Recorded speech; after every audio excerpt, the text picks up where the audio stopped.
in the Atlantic Division as they visit the Arizona Wranglers, and my information is that Kelvin Bryant will not play in that game. We'll have more on that later. Some of you will be seeing the Pittsburgh Maulers rapidly improving against the New Orleans Breakers, who are trying to keep pace with Birmingham in the Southern Division. And now for more on both of those ball games, let's go to your respective remotes. You'll be with either Keith Jackson in Arizona or Tim Brandt in New Orleans.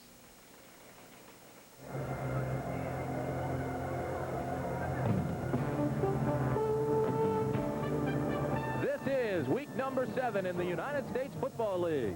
Today's game between the Pittsburgh Maulers and the New Orleans Breakers is live from the Superdome in New Orleans, Louisiana. The Superdome is climate-controlled. It is comfortable, and thank goodness for modern architectural design, because this morning we had a thunderstorm here in New Orleans. Hello again, everybody. I'm Tim Brandt. The Pittsburgh Maulers suffered through the early season mediocrity that is so typical of expansion situations, but now they seemingly have it all together. They have won 2 of their last 3 ball games, and they are playing extremely well. Meanwhile, New Orleans is 5-1, and they are way at the top of the Southern Division, probably, perhaps, the best balanced division in the USFL. Working with me again is Lee Groscup. And Cupper, when you look at these two teams, there is an obvious contrast in styles. Particularly in the way they approach offense. Pittsburgh is much more conventional. They like to run to establish the pass. And, of course, New Orleans, we know about them. Very wide open, very multiple in their approach. And they like gadget plays.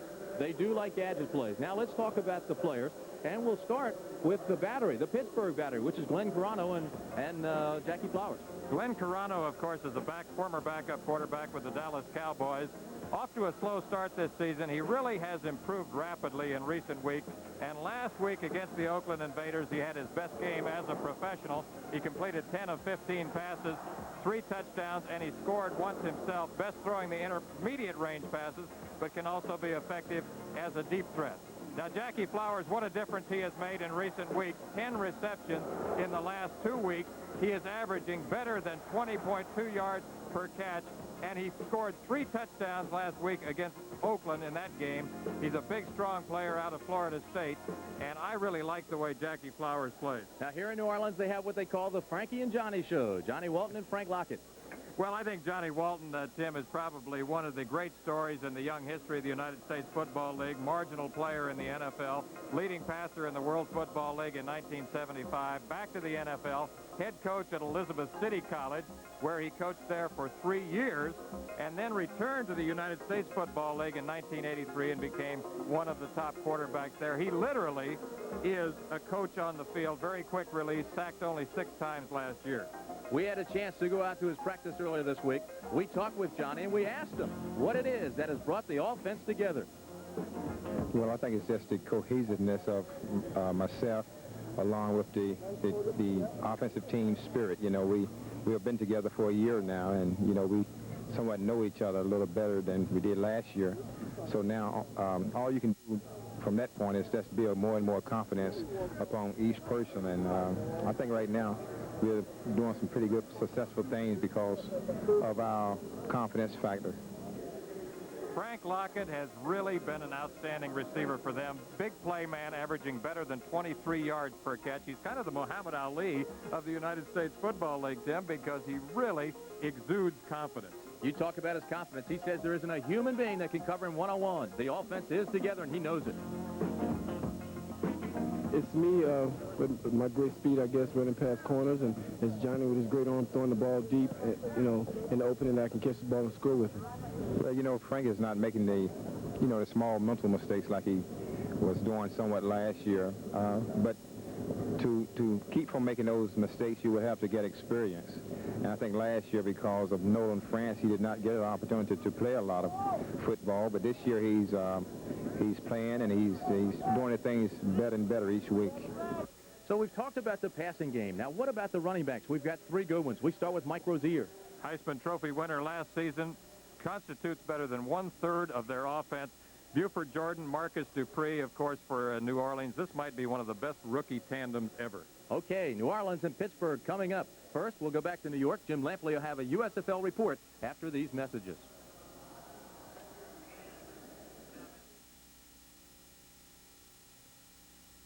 The great cars of Europe priced far out of reach. Until now. Renault presents the road to affordability.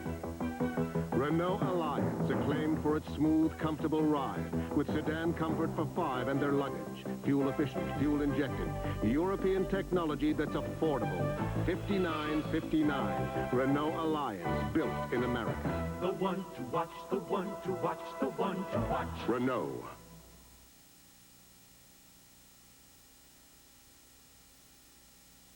I'm Jim Lampley in New York. There are only 3 games being played in the USFL today. The third game today matches the Memphis Showboats and the New Jersey Generals in the Meadowlands.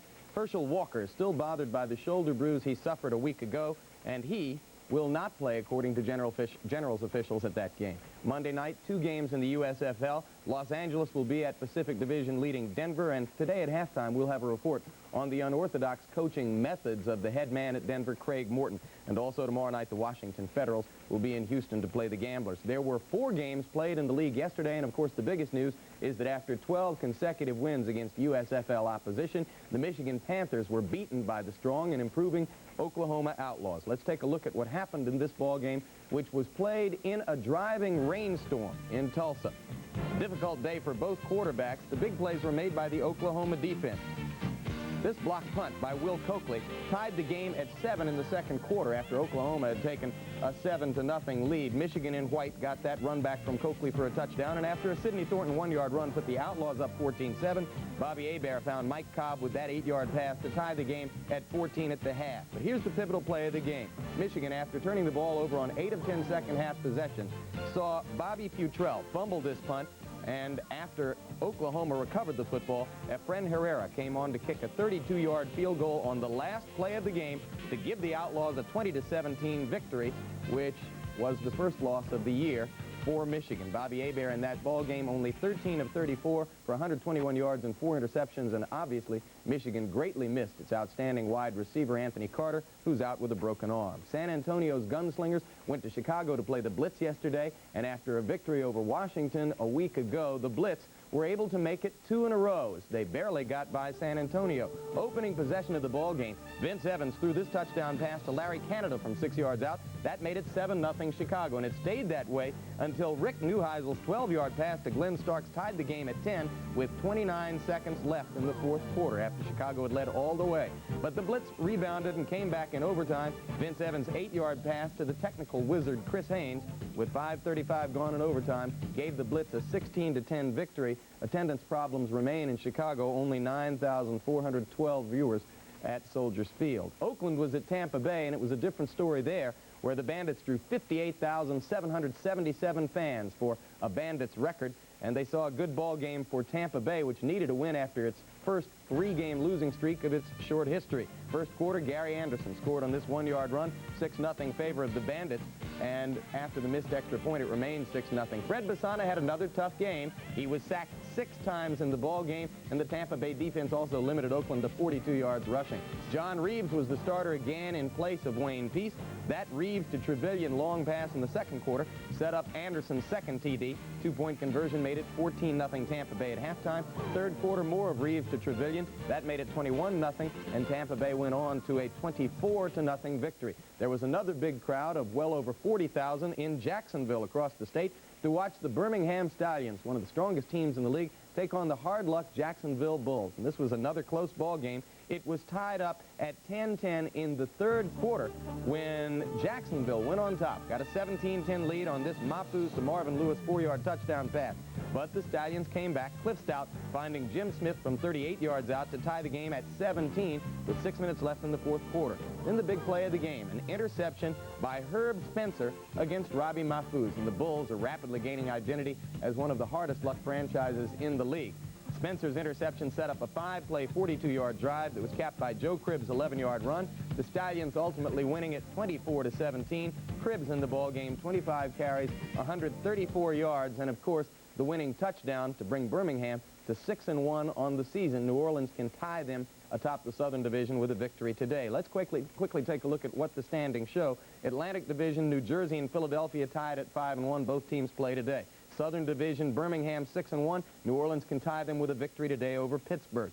In the Central Division, Michigan now just 1 game ahead of Oklahoma after yesterday's loss. And in the Pacific Division, the Denver Gold on top by 2 games, and they play the Express at home tomorrow night. The biggest story of the day in sports yesterday was Jack Morris's no-hitter against the Chicago White Sox, the team many have picked to go to the World Series. Morris was in control all day despite 5 walks, and we're going to see a little of the action from that game.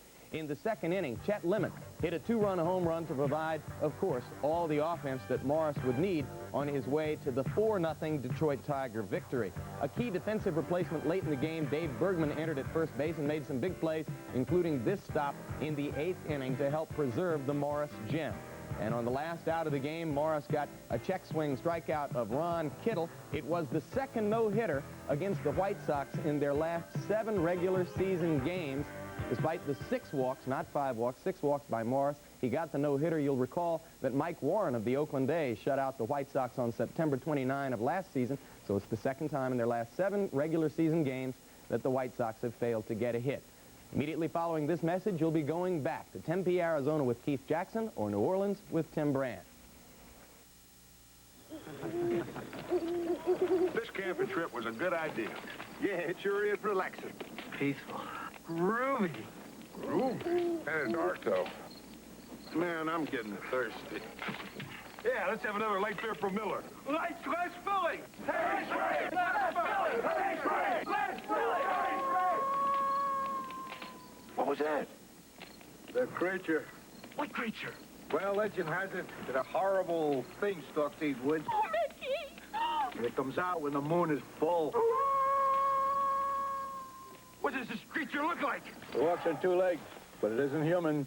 It's got big eyes that bulge out and... It's the creature! Hey, guys, where you going? Hey, guys, where are the marshmallows? Light beer from Miller. Everything you always wanted in a beer, and less. Come on, it's after us! Man, did you see that thing?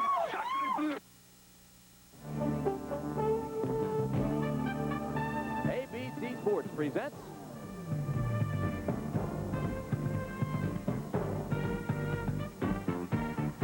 live from the Superdome. It's the 7th week of the United States Football League. Today's game has Mike Rozier and the Pittsburgh Maulers against the 5-1 New Orleans Breakers. It's the USFL.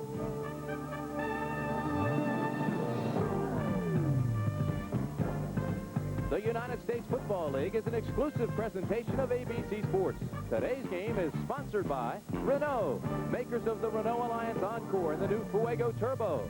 For European technology and affordability, Renault is the one to watch. By light beer from Miller, everything you've always wanted in a beer and less. By Skoal Bandits, an individual portion of tobacco in a neat, pre-moistened pouch. For tobacco pleasure without lighting up, it's a pouch instead of a puff.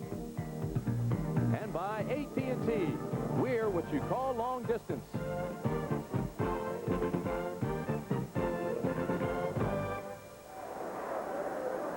This is the spacious Superdome in New Orleans. The 2 teams today, the Pittsburgh Maulers and the New Orleans Breakers. Pittsburgh is 2-4. They've won 2 of their last 3 ball games. We mentioned the early mediocrity, but now they're coming around and playing quite well. You see their records as you look now at New Orleans, 5-1, their first loss last weekend to Birmingham. Tim Brandt and Lee Grosskopf with you. The weather inside is a constant 68 degrees. The feeling here is electric. The capacity of the Superdome is 69,658. They are expecting nearly 50,000 here for this ball game this afternoon, and it could be a good one, Cupper. You know, an interesting thing about the crowd here is that weather sometimes, bad weather, sometimes helps the walk-up. Because there's so many things to do in New Orleans, people, instead of going to the beach today, may come to the Superdome. It rained hard this morning. We had thunder and lightning. It has now stopped, but there are showers predicted for this afternoon. It will not affect the play inside, however. It is an artificial surface, a very fast track. They had a wrestling match in here last night, took the artificial surface up. Now they have it back down. It is hard, but it is fast. Some of the players to watch today. Mike Rozier, the Heisman Trophy winner. 90 yards last week. Big ball game in the win for the Pittsburgh team. On the other side of the line of scrimmage, when New Orleans has the football, Marcus Dupree is the big man to watch there. A couple of good quarterbacks. This is your kicker, Tim Mazzetti. He's a good one. Had a couple of short kicks last week. They were trying to just kick it over the front line like an onside kick and get the ball back. William Miller, number 22, is the return man. He's out of Washita Baptist. Amos Lawrence, Johnny Durden are also there. They are the upbacks. Tim Mazzetti's quite a story. He was the bartender that went and played down in Atlanta. Made history on Monday Night Football on ABC.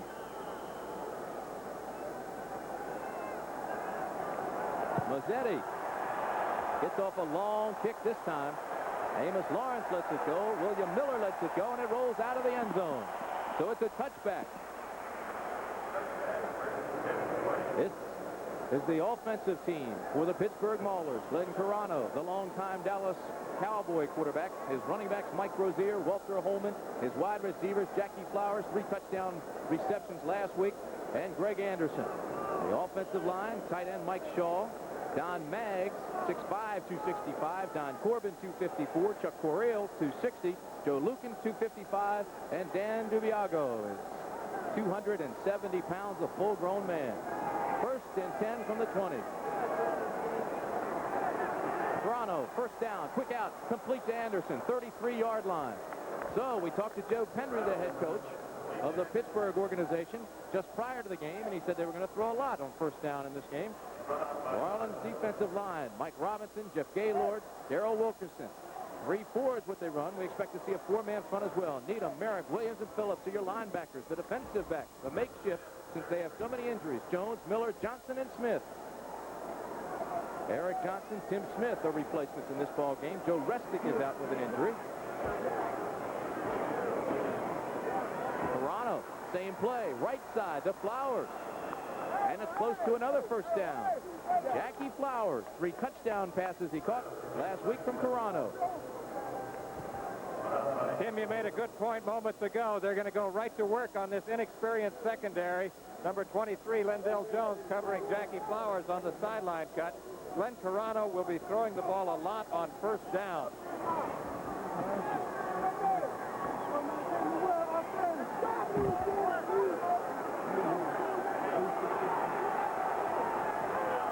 First and 10 from the 44. That's Carano. Those are his numbers.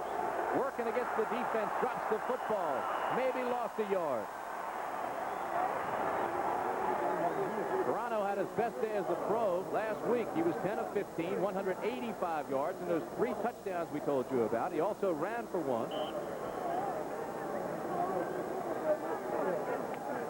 Carano has a completion rate of 56%. This is a look at the defensive secondary of New Orleans, and no wonder that Glenn Carano is going right to work. Second down from the 44. New Orleans now puts 5 men up, shows the blitz, doesn't come with it, and this is Rozier, left side.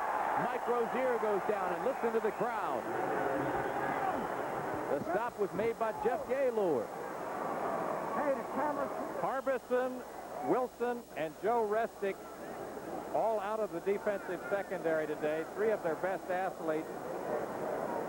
Harbison may play, but he's doubtful.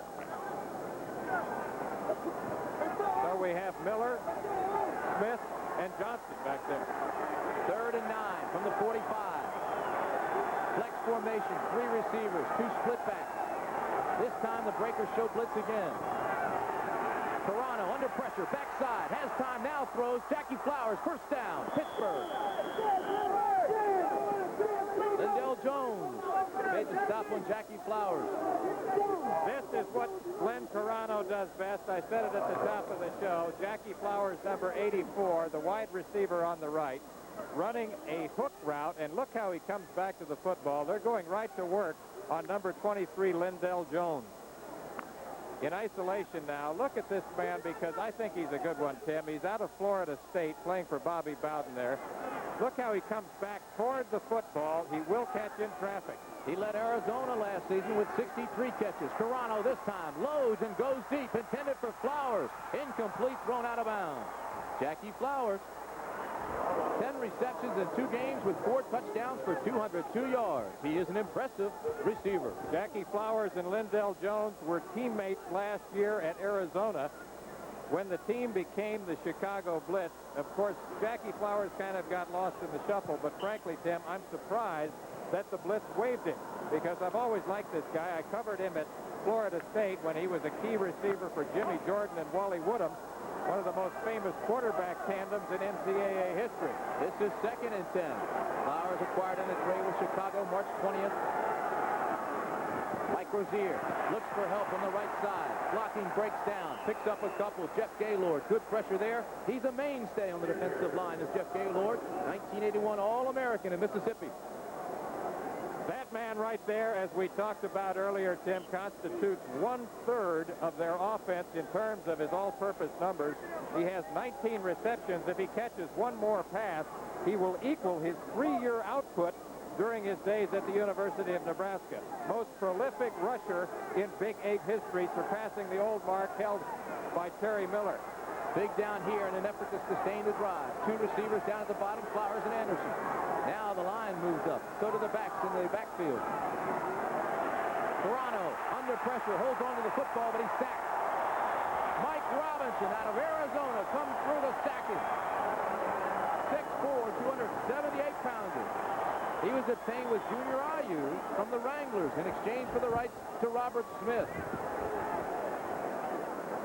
That's a key defensive play for the Breakers, because the Maulers really had a good drive going with the nice intermediate passes by Glenn Toronto. Larry Swider, number 7, will kick it away. Deep for New Orleans. Tony Good.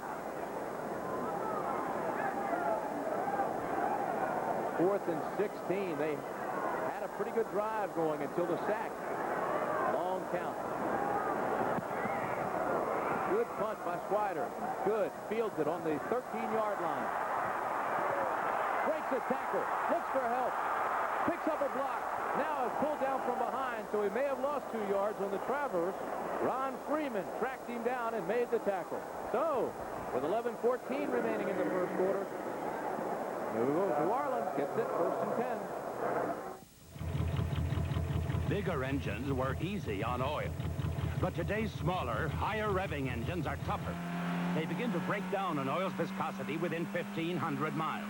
That's why there's Castrol. Tests show Castrol suffers no significant loss of viscosity even after 5,000 miles. So use Castrol, because if you make things too hard on your engine could make things hard on you. Castrol, engineered for smaller cars. I like the tax deduction on my IRA, but I don't want to be locked into one investment. You know, what if things change? You ought to call Dean Witter. Dean Witter's IRA 2000 lets you move your money around in any combination of investments.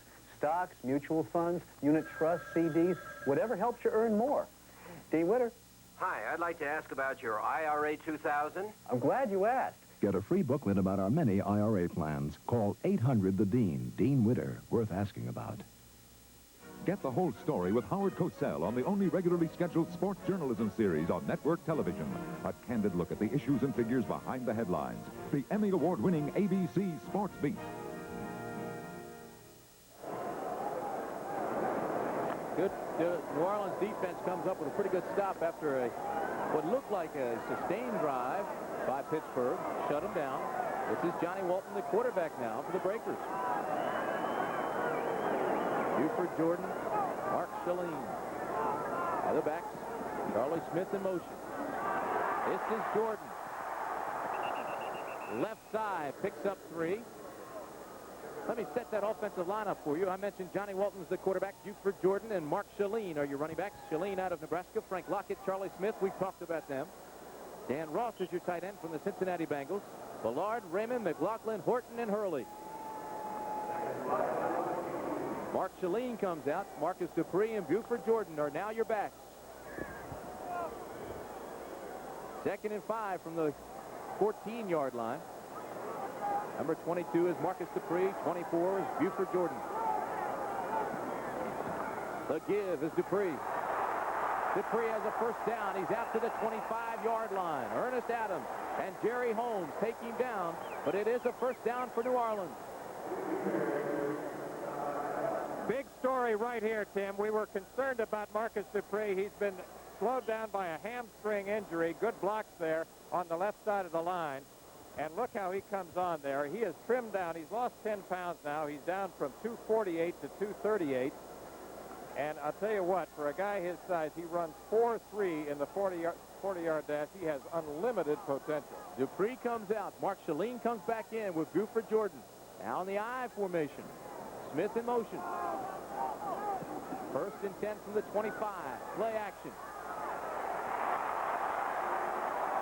The pass is complete to Frank Lockett across the 32-yard line. And the defensive back on that side, Yancey, said he was out of bounds. But they make it a catch. Sam Clancy, David Graham, Troy Thomas, and Doug Holly are your defensive linemen. The linebackers, Crosby, Adams, and McKibben. The defensive backs, Bill Yancey, Jerry Holmes, Jeff Delaney, and Dave Langlois. Frank Lockett did not catch a pass last week in the loss to Birmingham. He has one already on the board. 9:23 first quarter. First and 10 from the 38. Full house backfield. This is Marcus Dupree. And when's the last time, Lee Gross-Cup, you saw the full house backfield? I think it was Ohio State in 1969. Woody Hayes used to refer to that as the old button-down shoe offense, and I'll never forget a game back in 1968 when the Kansas City Chiefs came out with that formation against the then Oakland Raiders and just demolished them with it. Dupree is a rare breed because he carries great size, 6'3", 238, although he has lost 10 pounds and still runs a 4.35 40. Shaleen comes out. Dupree and Jordan again in the backfield. This time split back. Lockett and Smith, the wide out. This is 2nd and 3. Looked like a broken play. Jordan close to a first down. Depends where they mark it. Doug Holly came up and made the tackle.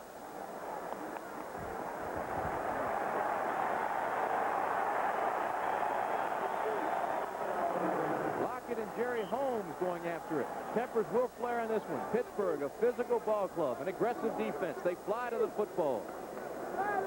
There's a lot of talent right there when you talk about Lockett going against Jerry Holmes. Holmes has a reputation of being one of the more physical cornerbacks in all of professional football.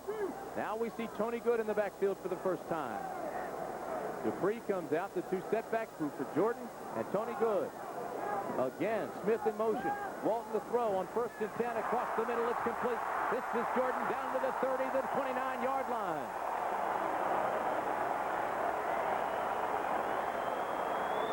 Tim, I really like Buford Jordan, number 24. Watch him as he circles out of the backfield. Johnny Walton, of course, a great touch and timing passer. He's been surprisingly effective as a receiver. He was the best rusher in Louisiana collegiate history during his days at McNeese State. His nickname is Blue Thunder. 24 yards on that reception. He scored on a 78-yard pass play against Jacksonville. This will be 1st and 10. The ball on the 28. Now they go to the I formation. The pitch back. Marcus Dupree breaks the tackle across the 30, 25, down to the 23-yard line. Marcus Dupree. This program is being brought to you as an exclusive presentation of ABC Sports. Now let's pause 5 seconds to allow our local stations to identify themselves. WTAE-TV Pittsburgh. Marcus Dupree, a very smart football mind. However, this is a complex offense with draws and screens, I formations, split backs, shotguns, and we even saw the full house. Probably as multiple as any team in the league. 2nd and 3 from the 21. I formation. Shaleen and Dupree. This is Dupree. Bangs his way across the 20. David Graham and Marcus Dupree go head-to-head. Who won that battle? I'll call it a standoff.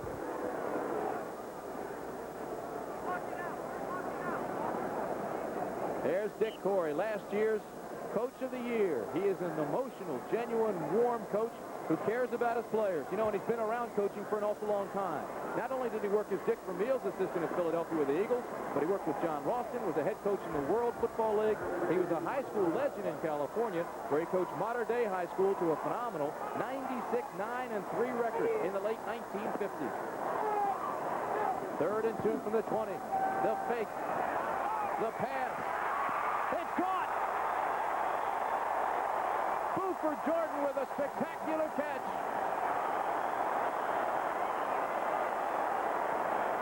This is an amazing catch by number 24, Buford Jordan. Watch him on the left as he circles out of the backfield. Johnny Walton over the shoulder right here. One hands it right there. Coverage by Langlois, number 24, who gives him a shot right there along the sidelines, but miraculously, he holds on to the football, and they are chanting Blue Thunder here in the Superdome. Buford Jordan was the Breakers' first-round draft choice, and the New Orleans scouts rated Jordan as highly as they rated Rozier. He's out of McNeese State. He's the all-time rushing leader in Louisiana collegiate football history. Marcus Dupree, the pitch back to him. This is first and goal from the 5, left side, touchdown, New Orleans.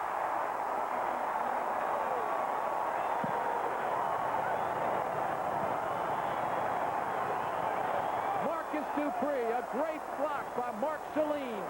Watch number 25, Mark Shalene out of Nebraska, the lead block right there, and it springs number 22, Marcus Dupree, who has to outrun Jeff Delaney, number 41, into the end zone, and what a drive by the New Orleans Breakers. Mark Shalene ran for 450 yards last fall with Nebraska, but more importantly, he was the blocking back for Mike Rozier, the Heisman Trophy winner. He had 9 touchdowns, most ever by a Nebraska fullback. It's his Tim Mazzetti on to attempt the extra point with 5:24 left in the first quarter.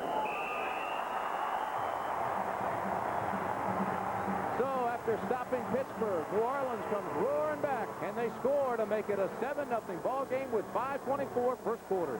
You know people like us, we're teachers, firemen, people just like you. These are the uniforms we wear at work.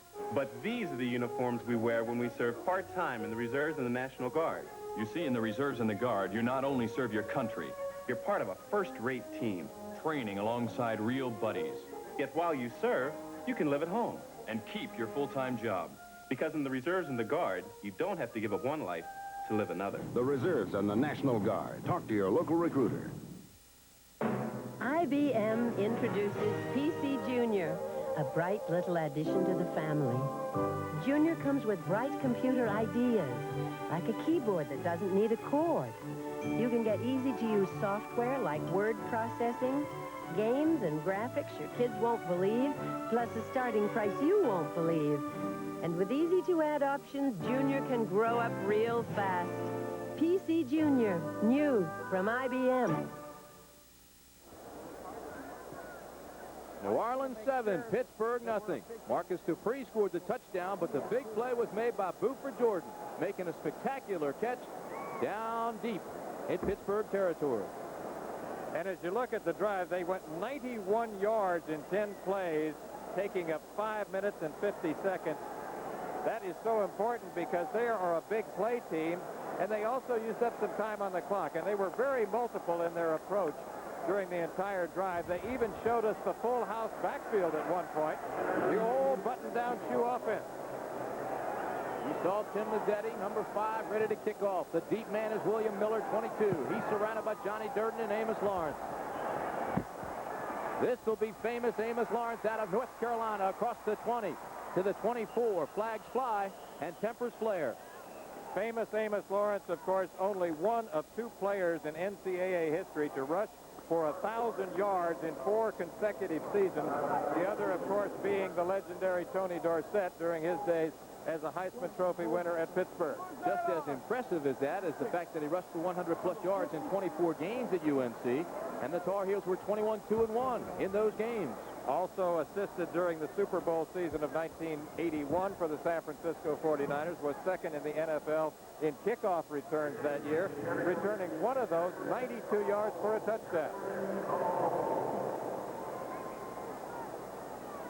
You know, Tim, in Marcus Dupree, Mike Rozier, and Amos Lawrence. On the return, holding, number 56. First down. I was about to say that in Lawrence, Rozier, and Dupree, you have three of the finest runners in the NCAA history. Of course, Dupree, his career was cut short at Oklahoma, but certainly potentially you have three great ones there. And Buford Jordan, his numbers are impressive. So they back Pittsburgh up after the holding penalty. This is Mike Rozier around the right side. Marcus Merrick, the linebacker out of Ohio State, comes up to make the tackle. Let's go downstairs now. Working the sidelines for us today is Jim Bergamo, and right now he's standing by with Marcus Dupree. All right, thank you very much, Jim. Marcus, this is the first game you and Buford have been working together in the backfield. Obviously, it's working well. Well, it's going pretty good. We got enough backs, some good backs to put in there, and it really doesn't matter who's in the backfield. How about you're obviously fully recovered from your hamstring, it would indicate. Yes, I am. I'm still a little bit out of shape, but that comes in time. All right, thank you very much, Marcus Dupree. Play action. This is Flowers, complete. Carano, good pass that time on the play action on 2nd and 8. It'll be a first down for Pittsburgh. Bruce Miller, the defensive back on that side. Number 40, he made the stop. That's one of the things Joe Pendry, who you see right there, told us, Tim, when we talked to him before the game, was that they would like to utilize a lot of play-action passes, and they would like to throw the ball in running situations, perhaps run at times in obvious pass situations. First and 10 from the 29, the Pittsburgh Maulers. Rozier, here he comes around the right side, across the 30 to the 32. Again, he meets Marcus Merrick out of Ohio State. Marcus Merrick, OSU's all-time leading tackler. Marcus Merrick, number 56, the inside linebacker, leading tackler on the team last year, leading tackler on the team again this year. You see why. Look how he is in perfect position, fills the hole, puts his helmet right on the numbers, and drives clear through him. The leading tackler, he doubled every other tackler on the Breakers team last year. 2nd and 8 in the 31. Carano's your quarterback. He's looking for Anderson. Now he drops it underneath to Mike Rozier, and Rozier is hurt. Could be a late hit. There is a flag.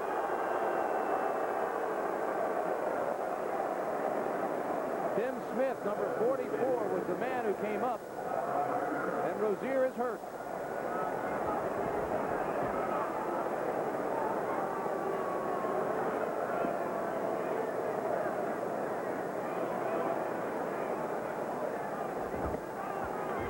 Rozier, Heisman Trophy winner, Walter Camp Player of the Year. Personal foul, number 51, defense. First down. They called it on number 51. That's Lawrence Williams. Lawrence Williams, the inside linebacker, number 51, is called for a personal foul. There it is right there. Pretty obvious. It's spearing, using your helmet as a weapon. You can't do that. The score, New Orleans 7, Pittsburgh nothing. Denerex versus Selsun Blue. This side here, I've got a tingling sensation on my scalp. Feels good. On this side, there's not much any sensation. It's just kind of there. Look what you used. Denerex. Feels good. This is the side that was tingling. Each shampoo has one medicine for dandruff. Only Denerex adds extra anti-itch medicine many dermatologists recommend. The tingling felt like, hey, it's happening now. Selsun Blue's lost a customer. I'm a Denerex man. Denerex shampoo or shampoo and conditioner fights dandruff and its itch. Bronco 2 never made it. S10 Blazer 4x4 never made it. No four-wheeler ever made it. Until the new Jeep Cherokee Sport Wagon became the first to win all 3 4x4 of the Year awards. And Jeep Cherokee has more horsepower per pound than Blazer, and higher mileage than both. And only Cherokee has a choice of 2 or 4 doors and room for 5. Get triple award-winning Cherokee performance or the luxury of the new Wagoneer, only in a Jeep. Tomorrow, Johnny Carson hosts the 56th Annual Academy Awards live. Jim Lampley in New York with Kelvin Bryant sidelined in street clothes. The Arizona Wranglers have gone on top of the Philadelphia Stars. 73-yard drive climaxed by this 1-yard run by Kevin Long. The big play, a Landry to Ricker pass, and disappointing Arizona for the moment leads Philadelphia 7-0. Now back to Tim Brandt. Jim Lampley, 35 today. Still looks like he's 22, doesn't he? On camera, he does. He looks about 22 or 23. Happy birthday, Poon. 3:17 remaining in the first quarter. First and 10 from the 48. Amos Lawrence is now the I man and the I back again. That's him, number 20. Famous Amos Lawrence out of North Carolina, Jim Lepley's alumni. Let go, Corral! Let go! Let go! Jim Lepley's alma mater, I should say. He's not carried the ball that much for the Maulers yet this year. Coming into this game, Amos had 22 yards in 5 carries. Some good talent along the offensive line for the Pittsburgh Maulers, but basically they are inexperienced. 2 rookies, 2 first-year players. Correal's the only one with any real experience, 3 years professional, 19 games. 2nd and 6 from the 44. Fake to Amos Lawrence. The pass to Anderson. They rule it a complete pass. Bruce Miller rides him out of bounds, and Miller doesn't like that call either. The rule states there that it's a judgment call. If the referee believes that the receiver could come down and make it in bounds before they hit, then he'll rule him in bounds, even if his feet never do touch and the defensive back rides him out. So once again, it's a judgment call on the part of the designated official. Like pass interference. Walter Holman, Amos Lawrence. Those are your split backs. Anderson and Flowers. This is Lawrence. Right side, 30. Close to a first down. Goes out of bounds over inside the 25-yard line. Good block. On the right side, Don Corbin chased him out. That graphic illustrates what we talked about moments ago, the fact that famous Amos Lawrence is only one of 2 players in NCAA history to gain over 1,000 yards in 4 consecutive seasons. Tony Dorsett during his days at Pittsburgh. We should mention the fact that Lawrence has not played that much yet this year because he was slow coming back from knee surgery he had in the offseason. Good reminder. Now. That's right. 2nd and 2 from the 25. I formation. Play action. Carano. Now just dumps it across the middle of the Lawrence, incomplete. And Carano is shaken up a little bit. He's slow getting off the turf. If the Mauler offense looks a little bit similar to the Philadelphia Stars offense, who we saw last week, it's because Joe Pendry was the offensive coordinator last year under Jim Mora for the same Philadelphia Stars. They like to establish the run. They like play action passes. You look at Carano's numbers right there. We talked to Pendry about Carano. He said the key is that he's getting to play now, and he's improving week by week because he is playing. Mike Rozier comes back into the ball game. 2 tight ends, Al Kimachik and Mike Shaw. High formation on 3rd and 2. Rozier, right side, first down. Jeff Gaylord came up to make the stop.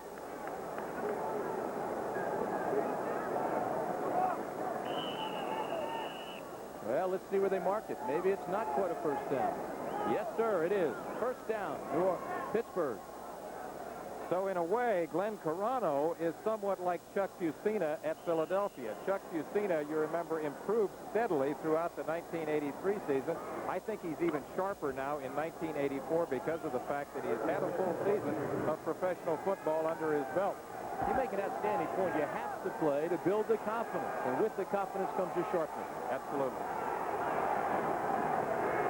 So, Pittsburgh now inside the 25. 1st and 10. Rozier breaks a tackle. 15, 10. Down to the 9-yard line before Lindell Jones catches him. Good block by Don Corbin. They've been following Chuck Corral, Don Corbin, and Don Maggs on that right side of the offensive line. Split backs here, and watch number 30, Mike Rozier, as he comes around on the sweep. Good blocking up in there. He breaks the tackle right there. And look at this. He is a north and south runner. A lot of people think of Mike Rozier as a juke stepper, as a fancy Dan type runner. But, Tim, he's got a lot of power. And he accelerates. He knows where the end zone is. This is Rozier. Not much there. Good defense. Jeff Gaylord, Mike Robinson, Ben Needham all come up along with Darrell Wilkerson. They run to the football. It's a good aggressive defense.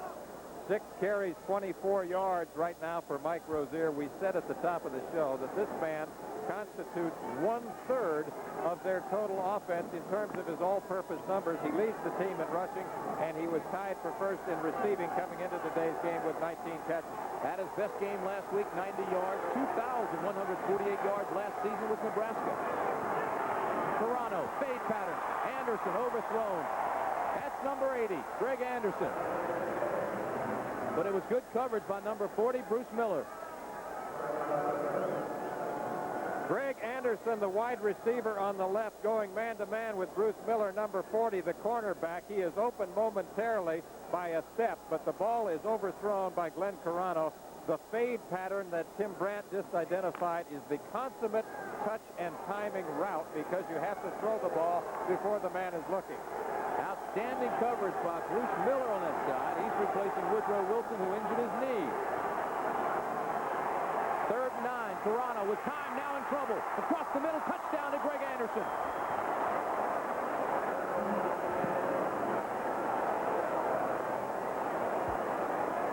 Toronto had backside pressure, maintained his composure, stayed in the pocket, and drilled it across the middle to that man, number 80, Greg Anderson. Greg Anderson all alone on the left side here. Let's take a look at the route that he runs. He comes down, makes a little move on Miller, number 40, and breaks it back inside to the post pattern. And he is all alone right there in the middle. He gets behind the linebacker, number 56. That's Marcus Merrick. Tony Lee's extra point is up, and it's good.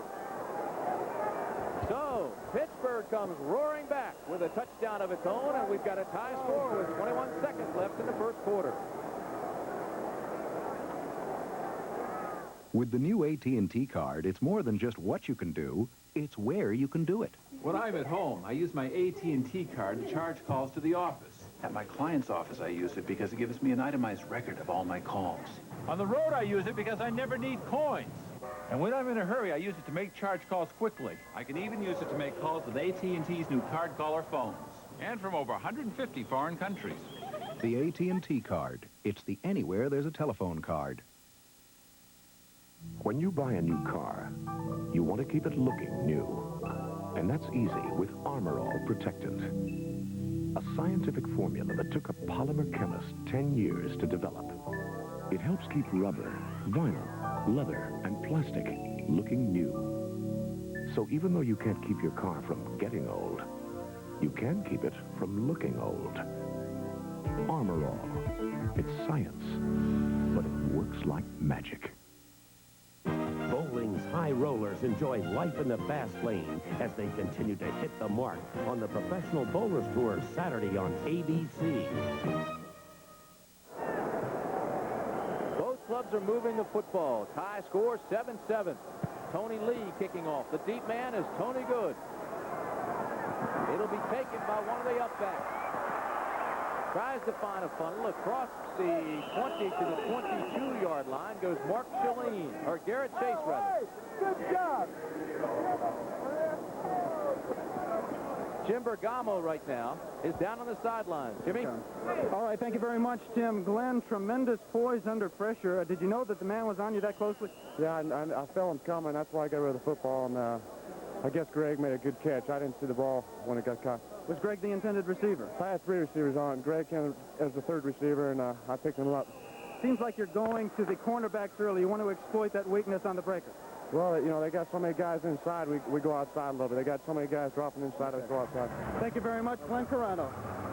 All right, you heard the gun. That's the end of the first quarter, and what a quarter it is. High score, 7-7, Pittsburgh, New Orleans. Bronco 2 never made it. S10 Blazer 4x4 never made it. No four-wheeler ever made it. Until the new Jeep Cherokee Sport Wagon became the first to win all 3 4x4 of the Year awards. And Jeep Cherokee has more horsepower per pound than Blazer, and higher mileage than both. And only Cherokee has a choice of 2 or 4 doors and room for 5. Get triple award-winning Cherokee performance or the luxury of the new Wagoneer, only in a Jeep. Ask Al Holbert, 1983 Camel GT champion, what it takes to win. And here's what he says. It takes a lot of things. Skill, nerve, preparation, and the best performance products I can get my hands on. That's why Al Holbert demands high-performance CRC chemicals. CRC, the professional's choice. I wouldn't settle for less. The complete line of performance chemicals from CRC. For cars like yours. Tonight is the premiere of one of the new Texaco System 2000 stations, already in many cities. A bold new look with computerized pumps and more of them, so you can wait on yourself and get in and out faster. System 2000 so convenient, it's already the most popular station in Texaco history. Texaco System 2000, serving you through the year 2000 and beyond. Regular or super unleaded. To the millions who use paint remover on varnished furniture, I have some advice. Stop immediately. But I've always used it. Use Formby's Furniture Refinisher. Some paint removers raise the grain and strip the wood's beauty, and it's hard work. Formby's easily dissolves old varnish, lacquer, and shellac. No sanding, no scraping. With Formby's Furniture Refinisher, the wood's beauty actually reappears. Homer Formby. No one knows wood as good. Try my tung oil wood stains and finishes.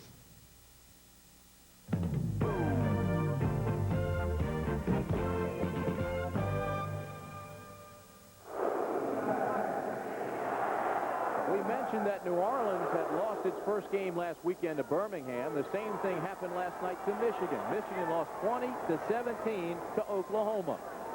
Here at the Superdome, just underway, second quarter, Tim Bradley, Gross Cup. First and 10, New Orleans from the 24. Johnny Walton under pressure across the middle, has a man. To the 42-yard line goes Charlie Smith. Dave Langlois comes up to make the tackle, but Charlie Smith, the former Philadelphia Eagle. Tim, we look at the first quarter numbers, and we've talked about what a great game we have going here at the Superdome. Look how close everything is. You look at all of those numbers, and what registers is closeness. Total yards 103 to 91, and time of possession, only 2 minutes separate the two teams there. Pittsburgh in a commanding role. We just saw the quick release of Johnny Walton. That's why he does not get sacked that much. He had 135 straight passes without an interception until last week. Then Chuck Clanton of Birmingham picked off 3. This is Dupree. And Dupree goes down. Ernest Adams and Mike McKibben come across and take him down quickly. The key to the last touchdown for the Pittsburgh Maulers was the poise of quarterback Glenn Carano, because look at the pressure coming from number 92, Mike Robinson, on his blind side. Now watch how he stands right in the pocket and delivers the ball right there as he's being hit. Greg Anderson over the middle, and number 56 linebacker Marcus Merrick fell down. That's why Anderson got so open. Second and 12 from the 40 for New Orleans. Split backfield. And the pass is underthrown, incomplete, intended for Buford Jordan. Johnny Walton, what a story he is. 36 years old, served 3 years as a head coach at Elizabeth City State, where his record was 20-10-1. And look at his numbers. As I said at the top of the show, Tim, he is literally a coach on the field, because he came out of retirement, gave up a secure head coaching job at his alma mater, Elizabeth City State College, where he himself rewrote the press guide as a record-setting quarterback, and came back to the United States Football League in 1983 as one of the top quarterbacks. They're going to the shotgun now. Shotgun formation, 3rd and 12. Johnny Walton again under pressure. Fires complete to his tight end, Danny Ross.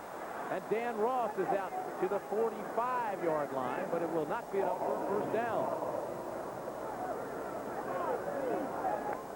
Dan Ross, number 86, the tight end, who came over from the Cincinnati Bengals and has now emerged as the leading receiver on the team, running a sideline cut. And what Walton doesn't do here is throw to the man who has enough yardage to pick up the first down. That's uncharacteristic of Johnny Walton. Almost always, he knows where that first down yard marker is. All right, on to do the punting is Dario Casarina. Now watch the drop that he has. It is very unusual. He almost throws the ball, unlike any other punter that I've ever seen. The deep man is William Miller. And Bill Yancey. Bill Yancey, number 21, will field it inside the 10. Good coverage by the special team. The Orleans people cover quickly. Eric Elliott came down and was there in a hurry to make the stop. Matter of fact, they got down there so fast that there's a flag. Oh, your false start.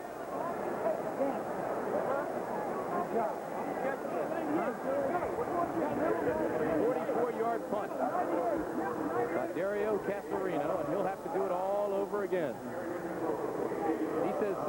the people in the stands wonder if he's going to completely whiff at the football the way he throws it out. Illegal formation. Offense. Still fourth down. Well, we thought it was a false start, but the call is illegal formation, so we're going to get to watch Dario Casarino, the 6'7" punter. He is the tallest punter in the United States Football League, and as you pointed out, he has an unusual drop. He's trying to modify that drop, but it's still kind of unusual. Let's watch.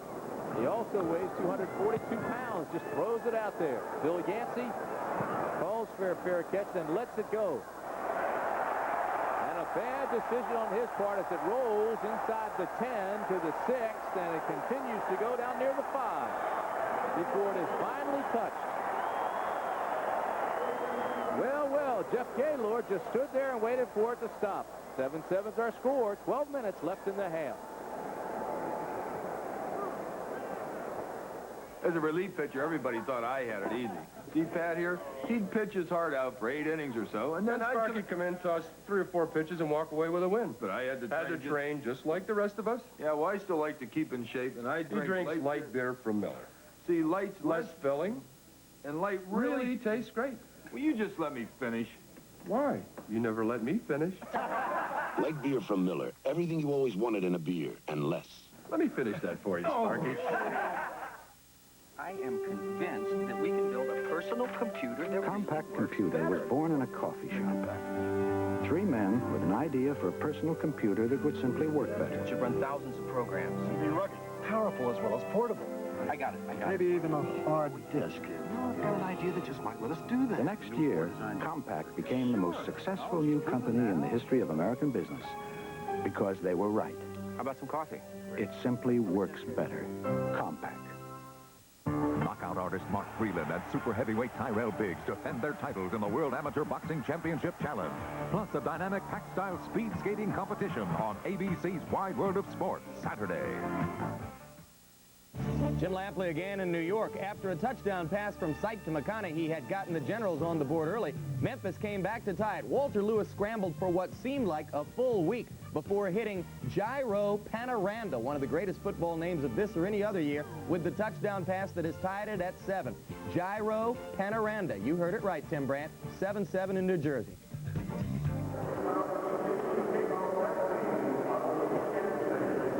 So Pittsburgh is backed up deep in its own territory. The ball near the 5-yard line. Jackie Flowers, Greg Anderson are the wideouts. The setbacks, Mike Rozier and Walter Holman. 1st and 10 from the 5.5. This is Rozier. The defense closes the door on Rozier very quickly.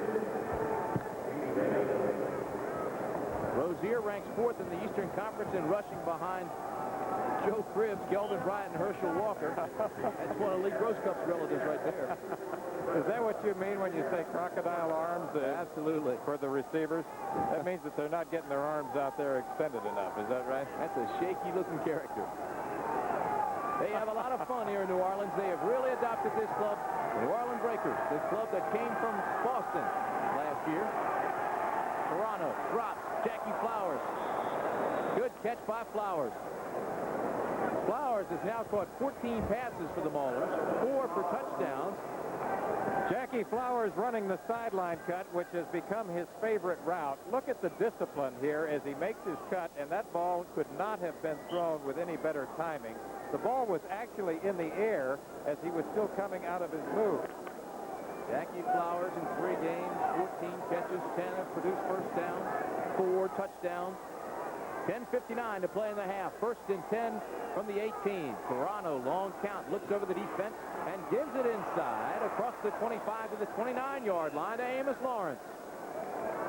Tim Smith in the secondary had to come up and make the tackle, or Lawrence could have been gone. Tim Smith, of course, one of the substitutions in the secondary for the Breakers. He was a standout player at Oregon State. I covered him there, and in 1978, he was named most valuable player in a game I covered him in against the University of Washington. You know, famous Amos Lawrence also played, as you mentioned, in that Super Bowl game, the one the 49ers won 26-21 over the Cincinnati Bengals. 1st and 10 from the 30. Toronto looks for his tight end. He has him. Into New Orleans territory. Rambles Mike Shaw. Shaw, the tight end out of Virginia Tech.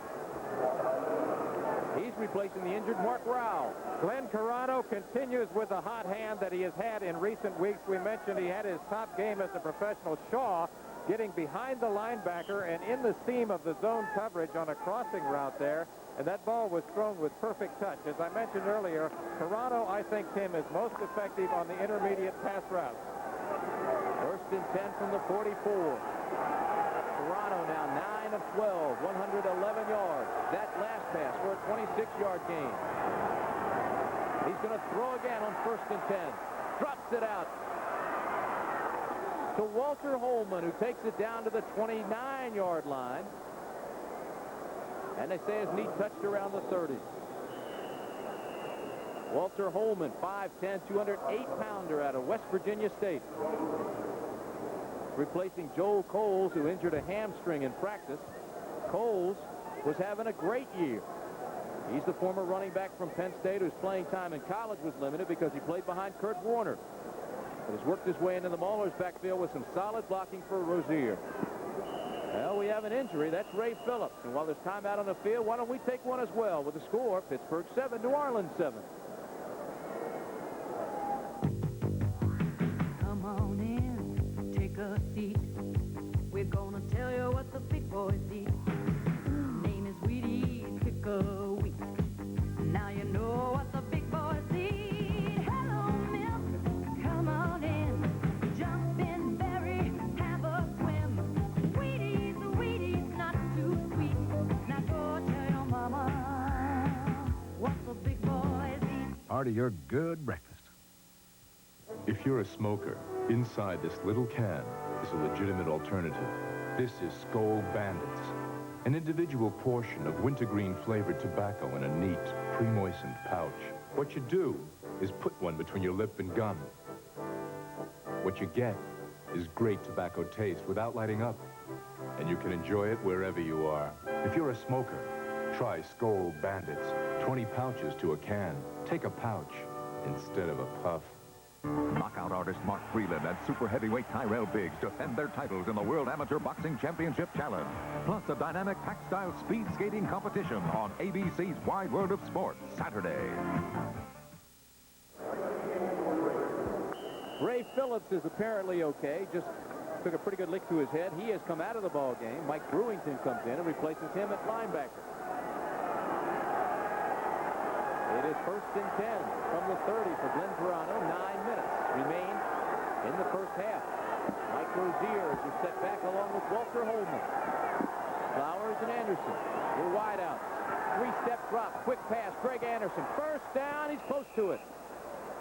Bruce Miller came up and made the stop. Right now, let's go to New York. Here's Jim Lampley. Well, Tim, the Generals have retaliated for the Gyro Panorama touchdown, coming back on a sight to Clarence Collins' CD throw, 30 yards on the pass and run. New Jersey now back on top over Memphis, 14-7. It's up to Lewis and Panorama to answer that. Now back to Tim Brandt in New Orleans. Okay, Lamps, thank you. Here we've got a pretty good ball game going. Pittsburgh driving again against New Orleans. It's tied 7-7. It's his 2nd and 1. That's Rozier. Has the first down. Mike Rozier. Lawrence Williams comes up and made the tackle, but not before the big guy from Nebraska made the first. That was a saving tackle because Rozier really spun out of there, and it looked like he was on his way, and Lawrence Williams, number 51, grabbed Rozier down by the ankle. I think Rozier is really improving here in recent weeks, and part of that is that he had to replay himself back into shape after the season he had with Nebraska.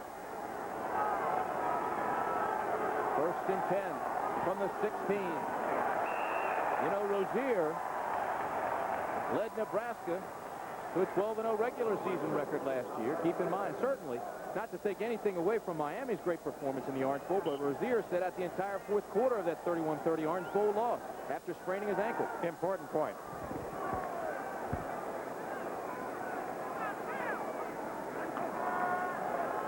Keith Jackson, Lynn Swan doing that ball game out in Arizona. And the Wranglers lead the Stars 14-0. Kelvin Bryant not playing in that ball game, but the Wranglers just smothering the Stars. 2nd and 11 for the 17. Toronto. Mix up. Anderson came inside. Toronto threw outside. Total domination of the Philadelphia Stars by the Wranglers. They tell us that Philadelphia has only 7 total yards in the game thus far. And that is a complete reversal of what we saw last week. You and I covered the Philadelphia Stars against the Tampa Bay Bandits.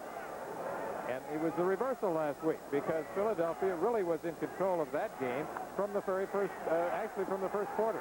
Keep in mind, Kelvin Bryant accounts for more than a third of that offense. If he's not playing, they lose a lot of power. It's 3rd and 11 for Toronto. New Orleans brings the blitz. Interception. That's Eric Johnson. Eric Johnson, number 37. He's out of Washington State, has been the nickelback, but he's substituting for Joe Restick, who is out with an injury. The pass was intended for Greg Anderson. Greg Anderson trying to come over the middle. You see the double blitz right there, the pressure applied from the secondary, and there is number 37, Eric Johnson, stepping in front of Greg Anderson with a key interception for the Breakers. Did it one-handed, stopped the drive, and the score remains the same, 7-7. I crushed a lot of quarterbacks in my day, and I'm real sorry. So I wrote this letter. Dear quarterback, I apologize for the way I treated you. Please let me buy you a light beer from Miller. Light's my beer because it tastes great.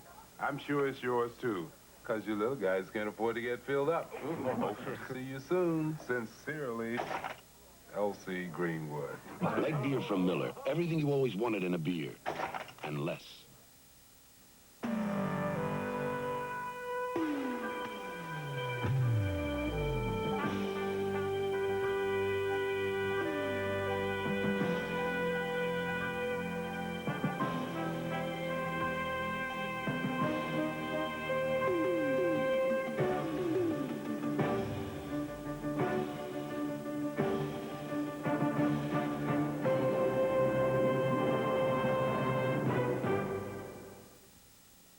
I hear that L.C. Greenwood has invited quarterbacks to join him for a light beer from Miller. Well, here's my reply. Dear L.C., I accept your gracious offer. A quarterback is far too intelligent to turn down a light beer because it's less filling and it tastes great. Even you big, clumsy linemen know that. Hope to see you soon. Sincerely, Bert Jones. Come on, Bert! Light beer from Miller. Everything you always wanted in a beer, and less. How'd he do that? From the Superdome in New Orleans, Louisiana, we've got a good crowd, we've got a good ball game. New Orleans in blue with the football goes to an I formation. This is 1st and 10, the ball on the 8. Cooper Jordan is the setback, and he has the football. Let's go downstairs now to Jim Bergamo. He's with Eric Johnson, the man who made that interception. All right, thank you very much, Jim. Eric, it was obvious you were in a blitz. What happened on the play? Well, what it was a safety blitz right up the middle. We had man-to-man across the board. I had the inside receiver man-to-man. He ran a slant. Quarterback had to throw it quick, and I just made the interception. Nice catch on your part. All right, thank you. All right, back up to you, Tim. All right. So that's Eric Johnson, his first start as a professional with the New Orleans Breakers. This is 2nd and 9. Johnny Walton, deep drop, looks deep, throws, has a man. It's complete. Charlie Smith, now they say he's out of bounds.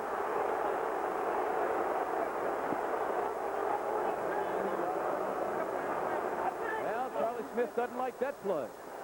Charlie Smith, number 85, is running a sideline cut, a deep sideline cut. Now remember, this is a 2-foot league, and 2 feet must be in bounds. They were. All right, let's look again.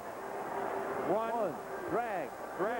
He tapped it. He tapped the right foot. That is a catch. Bad call. Bad call. Absolutely. That brings up 3rd and 9 from the 9. Walton goes to the shotgun formation.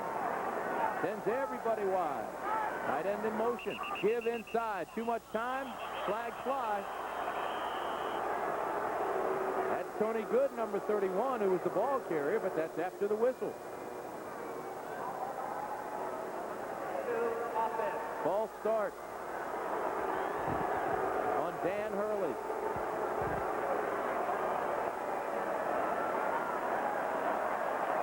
Got some paper airplanes coming out of the stands at halftime. They're going to put 3 automobiles at midfield, and everybody has an opportunity to put their name on a piece of paper, make a paper airplane, and the closest one to the car wins it. It's a great idea. That's one of the most creative promotions I've ever heard of. Of course, they give something away in the United States Football League every week. 3rd and 13. Johnny Walton going for the first. Well, they come right back with the same play to Charlie Smith. This time they call it good. Big play. John Walton to Charlie Smith. I was going to say they better give him this one. They ran the same play, and watch Charlie Smith, how he drives. He pushes upfield, sells the play, comes back to the outside. Bill Yancey, who was a part-time player last year for the Oakland Invaders on the coverage, but he got fooled. Charlie Smith really sold the up route, turned back to the outside. That is a perfect comeback pattern. A great player out of Grambling, who broke the records previously set by the great Frank Lewis. Charlie Smith and All-Pro Harold Carmichael made a fearsome duo for 7 seasons in Philadelphia. This is Marcus Dupree. Across the 30. We're down to 6 minutes in the first half. Marcus Dupree just kind of lopes along. It looks like he really isn't running. I remember when I first saw him at the University of Oklahoma, covering him there as a freshman, I thought he was slow. I didn't think the guy was really putting out, but that's just his style. And he's so big, 6'3", 238, runs a 4.35 40. He reported at 248. He's shaved off 10 pounds. He's really starting to get into shape. At the rate he's improving, by late season, he could be awesome. He has really become effective as a pass catcher out of the backfield, isolating on the linebackers. 2nd and 6. Pitch back to Dupree. Lopes along, looking for blocking. Now breaks 3 tackles. But Ernest Adams and Jeff Delaney take him down in a hurry as he crossed the 30. And they're saying there was a fumble on the play, but no indication from the officials. There was an altercation up near the 45-yard line between Lockett and Yancey, the defensive back. There is a flag there, and a penalty, and a personal foul.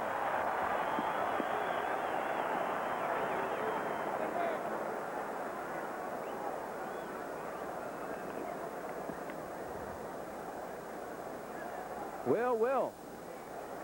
Frank Lockett ended up without his helmet. He and Yancey were going face-to-face, nose-to-nose, throwing a few blows.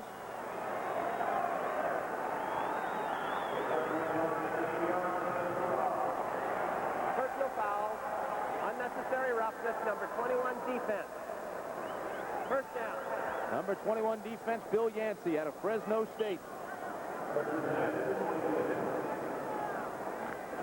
Frank Lockett told us in practice Friday that there is not a human being on earth that can cover him one-on-one. Yancey's giving it a pretty good go.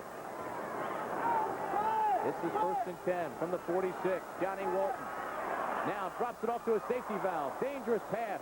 Mark Shalene made the catch, but Mike McKibben, 53, was there, and had he been looking for the football, may have had a chance to knock it down.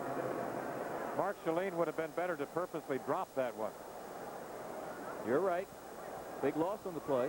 It'll bring up 2nd and 16. You're always a thinker, Cupper. Mark Shalene out of the University of Nebraska is one of the strongest football players to ever graduate from the Cornhusker campus. Leg press over 1,000 pounds. Bench press 475. Strongest man on the Cornhusker squad last year. Ran a 4.5 40-yard dash. He is faster in 40 yards than Mike Rozier. On 2nd and 16, Johnny Walton loads, throws, and incomplete. That ball was intended for Marion Brown.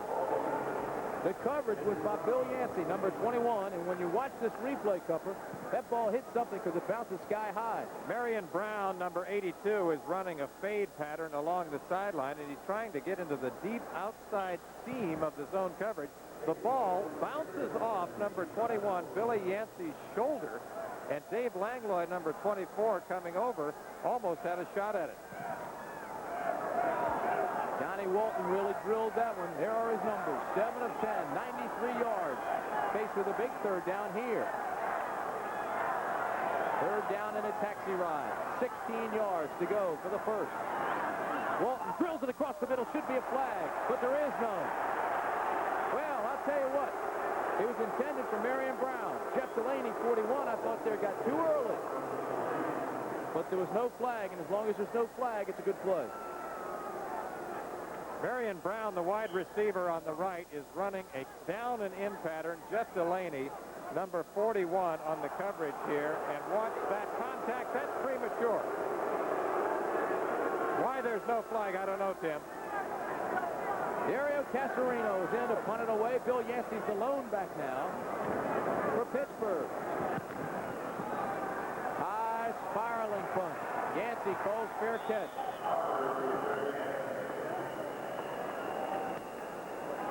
So, with the score still tied, we're down to 4 minutes and 11 seconds in the first half. You'll find special offers and big savings at your hardware store or home center during the great spring hardware sale. So act now. Get a 5-month subscription to any of these helpful magazines free when you buy any Schlage keyed lock. Protect and enhance the natural beauty of wood with real wood. Warranted for 4 years, now 50% off. Save on new Rinse and Back 5 cleaner. It defoams, deodorizes, cleans, and protects your carpets. Look for the savings in these magazines and at participating hardware stores and home centers during the great spring hardware sale.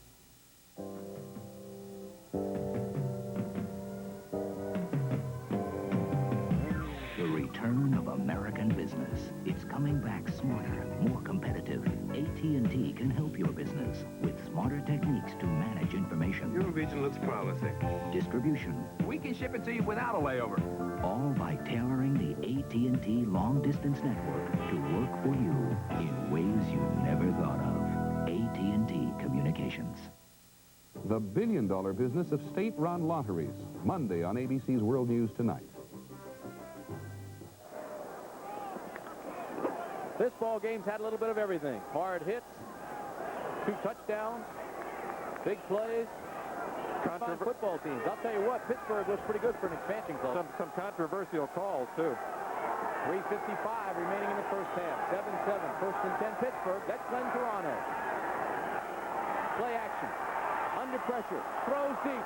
Intended for Greg Anderson. Another interception for New Orleans. That's Bruce Miller, number 40, who made the interception. And for a makeshift secondary, which is so plagued by injuries, New Orleans has really pulled together and is playing extremely well. Bruce Miller out of Southern Mississippi replaced Woodrow Wilson, who has an injured knee. Good comeback here for the cornerback, number 40, Bruce Miller, rookie out of Southern Mississippi, as he's covering Greg Anderson along the sideline on a fly pattern. Earlier, he was beaten by Anderson. Right here, you can see he's step for step in perfect position. However, that ball was underthrown by about 3 to 5 yards. Had it been thrown further and over the outside shoulder. That's a great point. There was a possibility that Greg Anderson may have gotten a touchdown there. I mentioned earlier, Toronto most effective on the intermediate cut. Johnny Walton, the quarterback, now has 3 minutes and 25 seconds to work in the first half. From the 18-yard line. Jordan across the 20. That's a play that is so effective for them. It's a variation of the draw play in which Jordan starts in motion, pulls up, and then they slip the ball to him. They used that on the opening series in the game against the Chicago Blitz, the game that was such a barn burner right here in the Superdome. And he was very effective on that play. I think that probably this team makes as good a use of the draw play, both for runs and passes, as any team I've seen. Buford Jordan, quick, strong. He squats 490 pounds, bench presses 340 pounds, and cleans 275. And still run like a rabbit. 2nd and 5 from the 23. Drop pass over the middle. That's Jordan. First down, New Orleans. Flags fly. There is a penalty. And Jordan is hurt. Mike McKibben came up, made the tackle, and I think he also grabbed the face mask. Who is the first man to the injured player? Head coach Dick Corey. When you talk about Dick Corey, last year's Coach of the Year, and part of the success is getting so much out of an ordinary talent is the fact that he's so emotional and shows genuine warmth toward his players. Now keep your eye on number 24, Buford Jordan. He's on the left, circling out of the backfield. And linebacker Mike McKibben, number 53, comes up right there. Now watch, he twists twists the helmet around. He gets the face mask and then twists it. That hurt. First down. Did you see that? I saw it. I didn't like it. You would have never done anything like that when you were playing linebacker for Maryland, would you? Back. I could have been the most penalized man in ACC history. I heard that about you. First and 10 from the 39-yard line. Buford Jordan is okay. Anthony Steele, Marcus Dupree, the split back. Now they take their tight end, flex him, give inside. Mike McKibben stops Marcus Dupree right now. Let's go downstairs to Jim Bergamo. All right, thank you, Tim. With me, Bruce Miller, who made the interception. Bruce, was it more of a bad pass by Carano, or was it good position on your part? Well, I saw the ball hanging. I couldn't really see what the receiver was, but I thought I was in pretty good position there. You think they're starting to work on you guys some more? Or are you getting some respect? Well, at first they were nickel and diming us. They was hitting us for 10, maybe 5 yards at a time, but we got to start over playing there and just respecting the deep ball like I did a while ago. I was assuming they was going deep about 4 minutes ago and a half, so I just played deep. All right, good luck to you, Bruce. All right, then. Well, Pittsburgh is nickel and dimed up for 7 points, and that's all New Orleans has been able to put on the board. We've got 2-minute warning here. It's the first half from the Superdome. People think I always take the train because I'm afraid of flying. Me, afraid? Nah. I take the train because it's the best way to enjoy light beer from Miller. Rolling through the Rockies and all across the Midwest, nice less filling, and it tastes great coast to coast. That's why I take the train, not because I'm scared of anything. Hey, what happened to Light beer from Miller. Everything you always wanted in a beer, and less. Maybe I am a little afraid of the dark.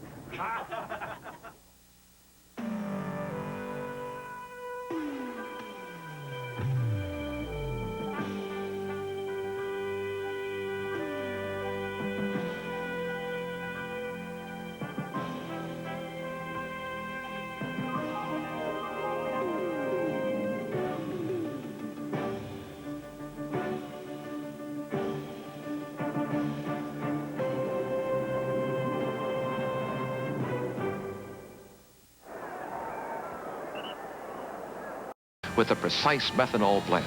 It's the fuel of tomorrow that gives you better performance today. Roll VT2. This is Dick Vermeil for your factory-authorized Cadillac dealer. If you've been thinking about buying a new car, now is the time, and Cadillac's the car. Right now is a great time to buy a new Cadillac. Your Cadillac dealer's been setting sales records every day because people just like you are discovering they don't have to settle for less than a Cadillac. Yes, Cadillac is the car. The time is right now, and your factory-authorized Cadillac dealer is the place. Don Tallis and Harry Donahue back with Channel 6 coverage of Philadelphia Stars football. Stars got on the board first. David Trout at the 11:45 mark of the first quarter. He made it 3-0. Then he doubled the advantage early in the second quarter with a field goal exactly half the distance of the first one.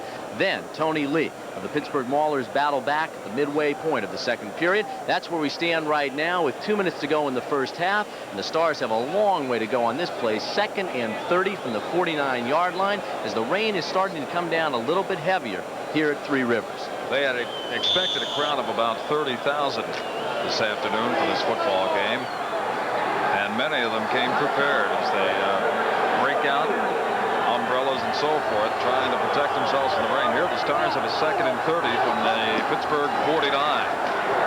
Usina, as the protection holds up, throws it down to Fitzke, and he's got it down at the 34-yard line. He's still in bounds. Coverage on the play by Bill Yancey, but Scott had to come back for that football from Chuck Usina on the timing pattern. Of course, it's going to be way short. They need to get down to the 19 for first down. One of the things that happens when you have 3 wide receivers in there is you have 2 guys on one side. Willie Collier was in the slot that time. Scott Fitzke on the outside. And one of the things Collier did was turn some of the defenders inside and gave Fitzke a little room along the sidelines to make the kick. Chuck now 8 for 12 and 121 yards throwing here in the first half. 6-3 Stars with 1:20 left to go, and they're trying to come up with a first down on 3rd and 14. Over the middle, Kelvin can't hold on. Nifty defensive play down there by Mickey Sutton just into the game as the 5th defensive back. And otherwise, Kelvin Bryant has himself maybe a first down, and even more than that over the middle. Incomplete on the pass. We've got another injured Mauler. It's David Langlois, the free safety. All right, let's take a look at what happened on that last play. Chuck Fusina is under tremendous pressure. One of the guys I think you're going to see is number 53, Mike McKibben, right there in his face. And maybe if the pressure hadn't been there, he could have had a better success rate on the pass to Kelvin Bryant. McKibben, one of two former Jet linebackers, along with Crosby, in that defensive scheme for the Pittsburgh Maulers. As we look at David Langlois down on the ground, he out of Southern California. Interesting story, too, about David Langlois. He was a participant in a free agent camp that the Maulers conducted in Southern California right before their training camp opened up. And David Langlois deserved at least a training camp look in the minds of Joe Penry and his staff, and they decided to invite him to Florida. Not only did he make the team, but he made it as a starter. And through the first 4 games for Pittsburgh, was a co-leader with 2 interceptions. So David Langlois is going to come off. It looks like they were working on his left knee or leg. And Langlois is going to come out already. Jeff Delaney went down in that secondary as David Trout comes on for his 3rd field goal attempt of the afternoon. Trout, of course, the leading scorer in the USFL a year ago. Part of his reward for that was the use of an automobile. He's making good use of it this season. This one will be spotted at the 40 out of Timmy Reardon's hold. It's a 50-yard attempt for David Trout. And it's going to go off to the left. Trout misses for the first time this afternoon from 50 yards away. And Pittsburgh holds Philadelphia on this drive with the help of a nice defensive play against Kelvin Bryant on a pass attempt out of the backfield, a penalty, and also a sack. Gee, I really thought, Harry, after last week's second half offensive explosion against the Oakland Invaders, that maybe at long last the Philadelphia offense was totally on track.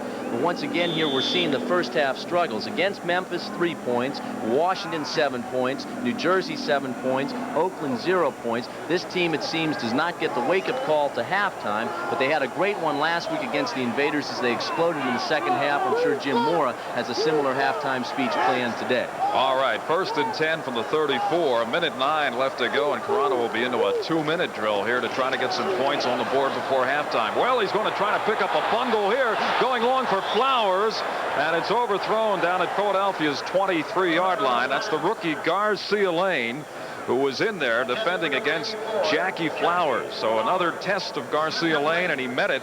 It's going to be 2nd and 10. All right, Jackie Flowers out of Florida State. He's got the good stride. You see those long strides he's taken. He puts a little move there, trying to get by Garcia Lane. Garcia does a fine job staying with him. And, of course, every home fan, when their receiver is bumped even a little bit, says pass interference. But that is incidental contact, did not interfere with his right to get to the ball. And right now we see Oakland 7, San Antonio 7 at the half. That's the only other USFL game in progress. 2nd and 10 now. 34. Rozier tries to sweep to the left, and saying no way is William Fuller, who tracked him down from behind and made the stop in a solo effort for Philadelphia. So Rozier is stopped by William Fuller on that play. Okay, William Fuller out of North Carolina. We mentioned that Kelvin Bryant said come to the Stars so you can tackle people like Mike Rozier, and he got him right there.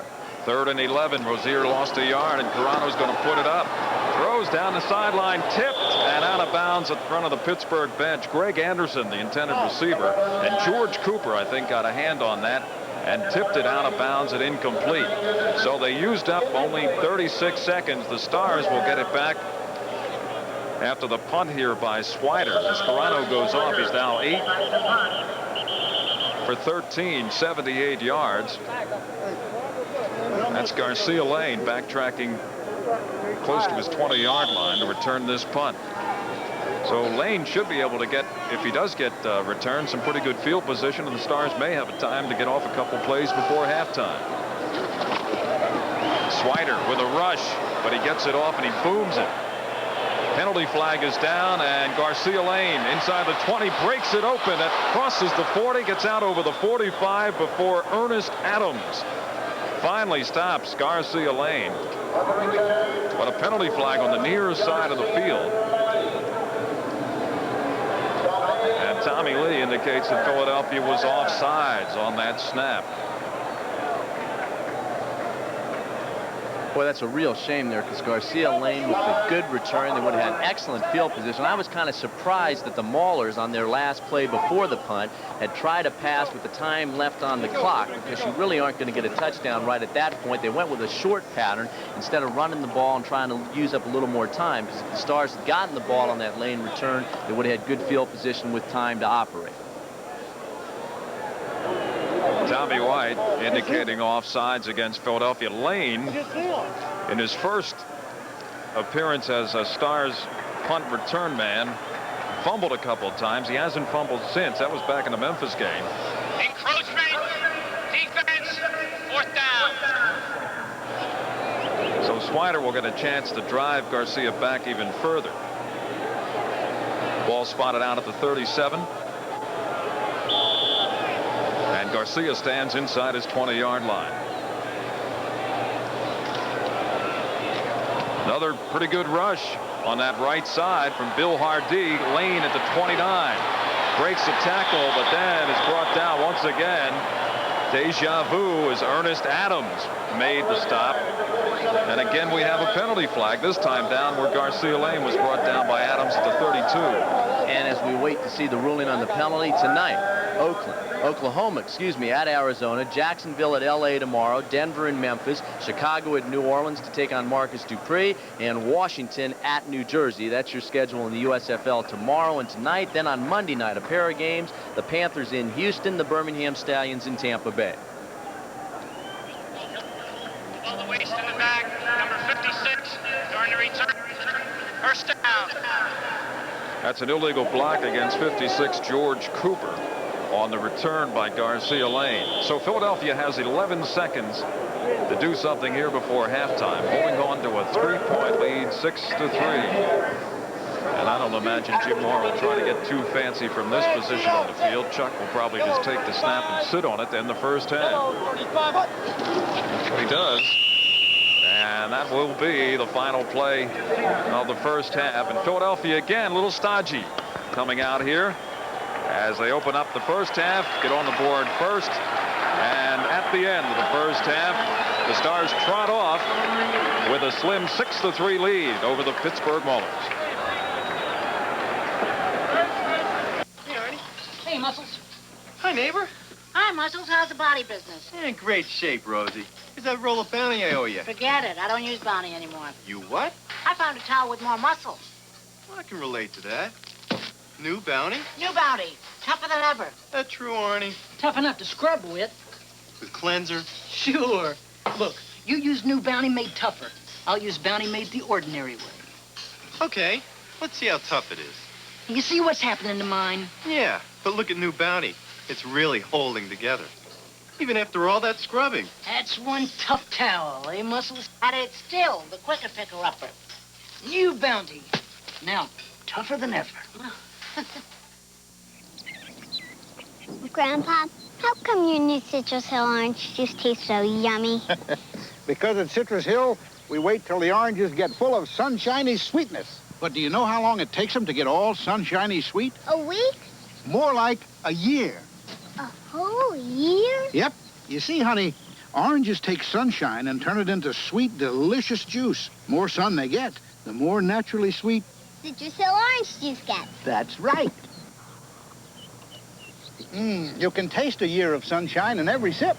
Is Grandpa coming with us to the movies? He can't, Mommy. He has to watch his oranges get sweeter. New Citrus Hill orange juice. There's a year of sunshine in every sip. Don Tolleson back at Three Rivers Stadium, where the Philadelphia Stars lead the Pittsburgh Maulers 6-3 after one half of football. Very fast-played first half. The rain is starting to come down heavier now, so we may have difficulty scoring points in the second half. One of the things that Stars defensive players are always talking about is the fact that they may have more camaraderie on their doghouse defense than any other team in the United States Football League. You have 11 guys always pulling for each other, but they all agree that their spiritual leader is one guy, Sam Mills.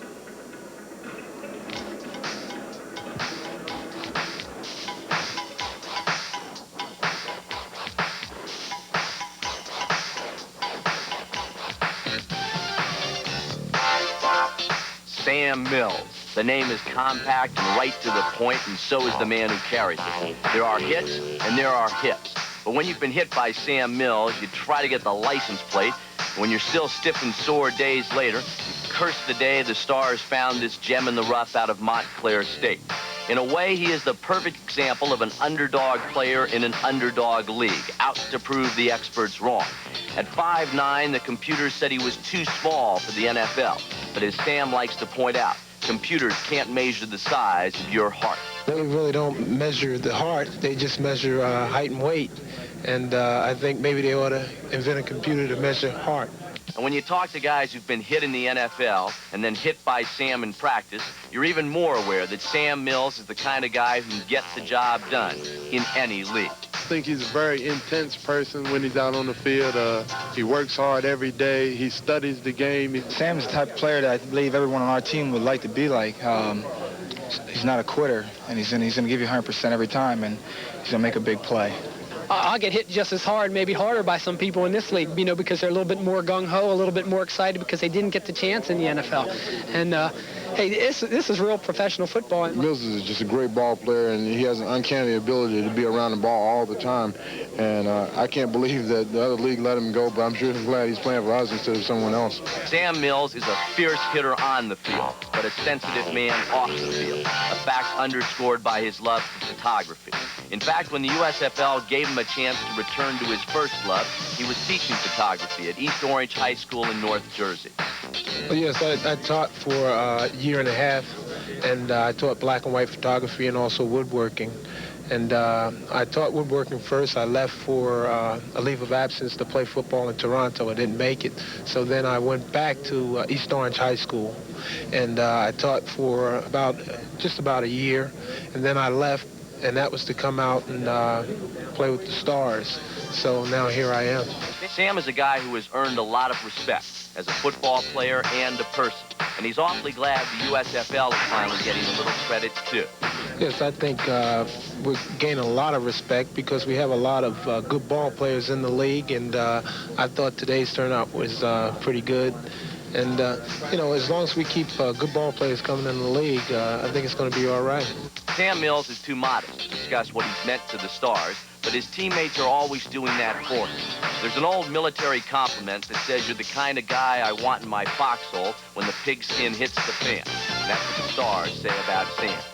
Sam Mills, in my opinion, could play for any team in the world. I mean that. I think if any NFL scout tries to tell you he's too small to play, they're just kidding themselves. They shouldn't be in the business. Sam is he's a tough, hard-nosed ball player, and every tackle, like for the last 4 games, he's been on every tackle. He works hard in practice and what have you, and he hasn't given up on himself. Now he never will. He's a great linebacker and strong. I think that's what his asset is, that he's a very strong linebacker. Sam Mills, one big reason the Stars are successful. A guy who beautifully sums up their down and dirty, let's get the job done philosophy.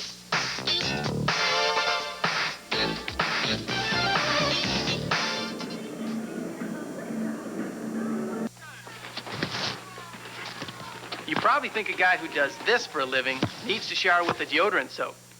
No way, because I made a break from deodorant soaps. A clean break with Ivory.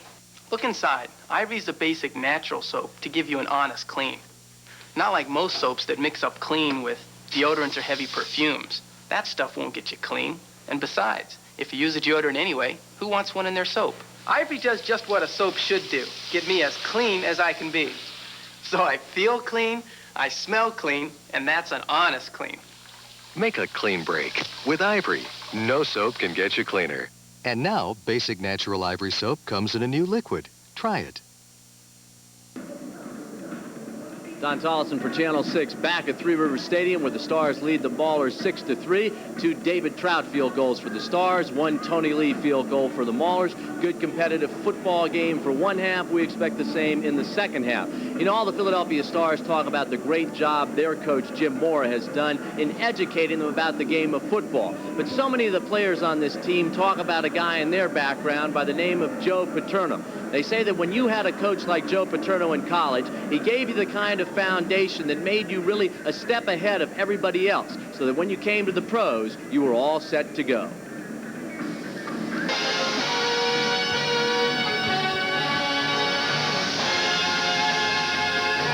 There are few traditions in American football as rich as that of the Penn State Nittany Lions. Many schools have a banner year now and then, but Penn State epitomizes consistent excellence. And when people talk about maturity and teamwork and character on the Philadelphia Stars, the Penn State connection is almost always mentioned. Back when the USFL was on the drawing board, league organizers felt that a territorial draft of some sort might be a major marketing tool. If the local USFL team had a strong local flavor, logic would dictate some added fan support. So for the Stars, there are 5 schools where they have a territorial priority on drafting players. They include North Carolina, Temple, Lehigh, and Delaware, in addition to Penn State. And on many a Stars play, it's easy for your mind to drift back to Beaver Stadium. When a Chuck Fusina hooks up with a Scott Fitzgerald, or a Roger Jackson or Dave Ofer comes up big on D, you can see the great schooling of Joe Paterno's legendary program. What is it about the Penn State approach, the Joe Paterno method, that makes Nittany Lion players so attracted to the Stars and all other pro football teams? Well, it's not really that he prepared you for professional football. He was a lot like Mora, though. He just, you work hard on the practice field, you take care of the little things, and the big things take care of themselves, and I think, that just flows over into, what we're doing here. When you've played at Penn State, you've been groomed in the intelligent coaching style of a Joe Paterno, and you've also been groomed in winning. And that's why these Penn Staters turned Stars are so delighted they went from one winner to another. I played with these guys a lot of 4 or 5 years ago, and now we're all back together. And I think it's a great credit to Penn State. I think Joe Paterno produces winners up there. He teaches people how to do the right thing, and he teaches them to work hard. And I think it's reflected up there, and it's reflected on this team here. From Beaver Stadium to the vet, the Penn State connection makes Stars coaches and Stars fans mighty happy, and Penn Staters mighty proud.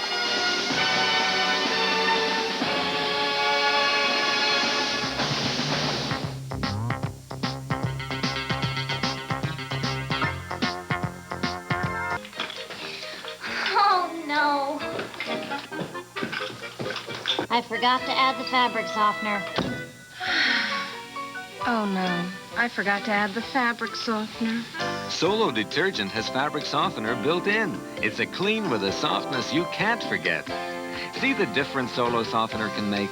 10 muddy sweatshirts cleaned in regular liquid detergent. 10 in Solo. Both are clean, but Solo's clean is fluffed up higher. Solo clothes are clean, soft, without static cling. Oh. Forget to add the fabric softener again? No, I use Solo now. Solo. It's a clean with a softness you can't forget. Don Tollison along with Harry Donahue back at Three Rivers Stadium. They're putting on a Michael Jackson tribute down on the field, and up here we're going to do a tribute to the first half of football, a half in which we only saw 9 points, 6 for the Stars, 3 for the Maulers on 3 field goals. I really thought that was a bend, not break kind of half. I'm sure we'll see in the statistics that there was a lot of yardage gained, but no touchdowns, Harry. Yeah, Chuck Fusina had a couple long gainers. He had the one to Fitzke, and they got down, at the 6-yard line and only come away with 3 points. Jim Mora, has to be concerned over the fact that his team gets good field position and then can only come away with 6 points against a team like Pittsburgh that's only 1-3, and the Stars are 3-1. So I think once again maybe Jim's reading a riot act at halftime like he did last week, and that fired him up in the second half. Let's see what happens today. All right, last week he did read them the riot act, and they exploded for 28 second-half points against the Oakland Invaders. One of the guys who really exploded personally was Chuck Fusina, and as Harry mentioned, in that first half, he came up very nicely on a pass that went to Scott Fitzke. It was one of the biggest plays, if not the biggest play. You saw the play-action fake to Kelvin Bryant, then Chuck plants himself, looks downfield, gets the ball out there, and as I mentioned the first time we looked at the replay, he got it just over Clancy's left arm. Scott Fitzke with the good catch, and all of a sudden you thought maybe the Stars were but 6 or 7 yards away from a touchdown, but they didn't get it. Instead, they had to settle for another David Trout field goal. He was 2 for 3 in the first half, working out of the hold of Tim Reardon right there, the former Temple quarterback, as he has switched holders this week, and 2 out of 3 times it went very, very well. One of the things I was impressed with in the first half was not only the way the Pittsburgh Maulers stayed with the Philadelphia Stars, but the way they did it was they mixed up their offense. Joe Pendry is a diverse offensive thinker. Well, he's got somebody back there, too, for the first time, Amos Lawrence. Amos didn't get a lot of yardage, but it's enough to make Philadelphia concentrate on him rather than just keying on one back, Mike Rozier, who's been so far the offense for the Pittsburgh Maulers in their first 4 games. With Amos back there, it allows Pendry, I think, to make Philadelphia think, well, where are they going to go here? Is it going to be famous Amos, or are they going to give it to number 30, Mike Rozier? And we also mentioned during the first half they have that shuttle system where they use wide receivers as messengers, so they get a lot of different guys involved in the offense because of that as well. Now, we thought that even though there were only 9 points scored, there were a lot of yards picked up in the first half. We're going to have an opportunity to check out the first half statistics and see if our suspicions were in fact confirmed, because here in just a moment we're going to take a look at exactly what went down in that first half, even though David Trout's 2 field goals and Tony Lee's 1 field goal were the only scores between the Stars and the Maulers. And those statistics coming up right here, right now. The computer is telling us we won't have them, but here they are. They've come out of the computer in good shape. You see that both teams had 8 completions on their passing effort in the first half. 122 yards for Fusina, 78 for Glenn Carano. 69 total yards rushing for the Stars, only 24 for the Maulers. 191 to 102. So, Harry, there we see that we had about 300 yards of total offense and only 9 points. Well, the Stars, once again, perennial slow starters, Don, and maybe Jim Mora's halftime talk this week will duplicate what happened last week when the Stars came out and fired up 28 points. Certainly, I think Pittsburgh's been hurt by injuries. A couple of their defensive backs have gone down. Maybe that will help Philadelphia in that second half. Very quickly, we're looking at what happened to Philadelphia when they got the ball. Pretty good field position as they started at their 46, 39, then the 27, 25, and the 20. They got a couple of field goals out of it, missed one, punted once, and then they went into the halftime. Now here's what the Maulers did. They started deeper in their own territory almost every time with only the 34-yard start, the one you would call good field position. They ended up with the 1 field goal. So we have 3 field goals, 2 for the Stars, 1 for the Maulers, 6-3 Philadelphia. We'll be back with another half of United States Football League football action from Three Rivers Stadium when we join you right after this on the Channel 6 Philadelphia Stars Sports Network. Finally, there's an unleaded regular gasoline that gives you more octane and better performance than any other major brand of unleaded regular. Introducing 88 octane Arco unleaded regular with a precise methanol blend. The highest octane major brand unleaded regular you can buy. So for better performance, get the better performing gasoline. 88 octane Arco unleaded regular with methanol. The fuel of tomorrow that gives you better performance today. People think I always take the train because I'm afraid of flying. Me, afraid? I take the train because it's the best way to enjoy light beer from Miller. Rolling through the Rockies and all across the Midwest, less filling.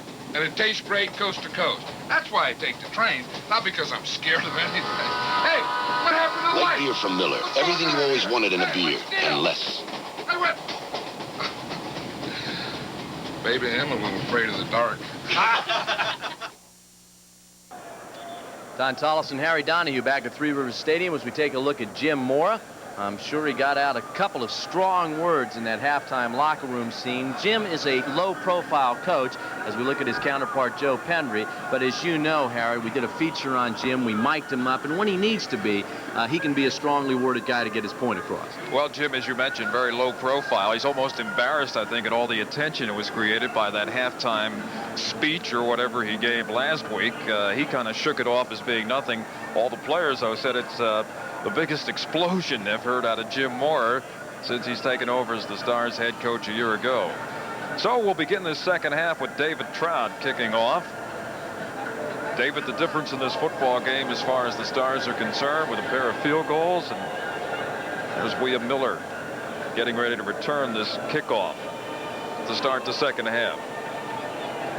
Mike Rozier, a little slow out of the starting blocks this afternoon. William Miller comes from one of those great schools, Wachata Baptist, one of the great names from down in the great Southwest. He's a guy who was the Canadian Football League Rookie of the Year in 1980, and he's back to receive David Trout's kickoff.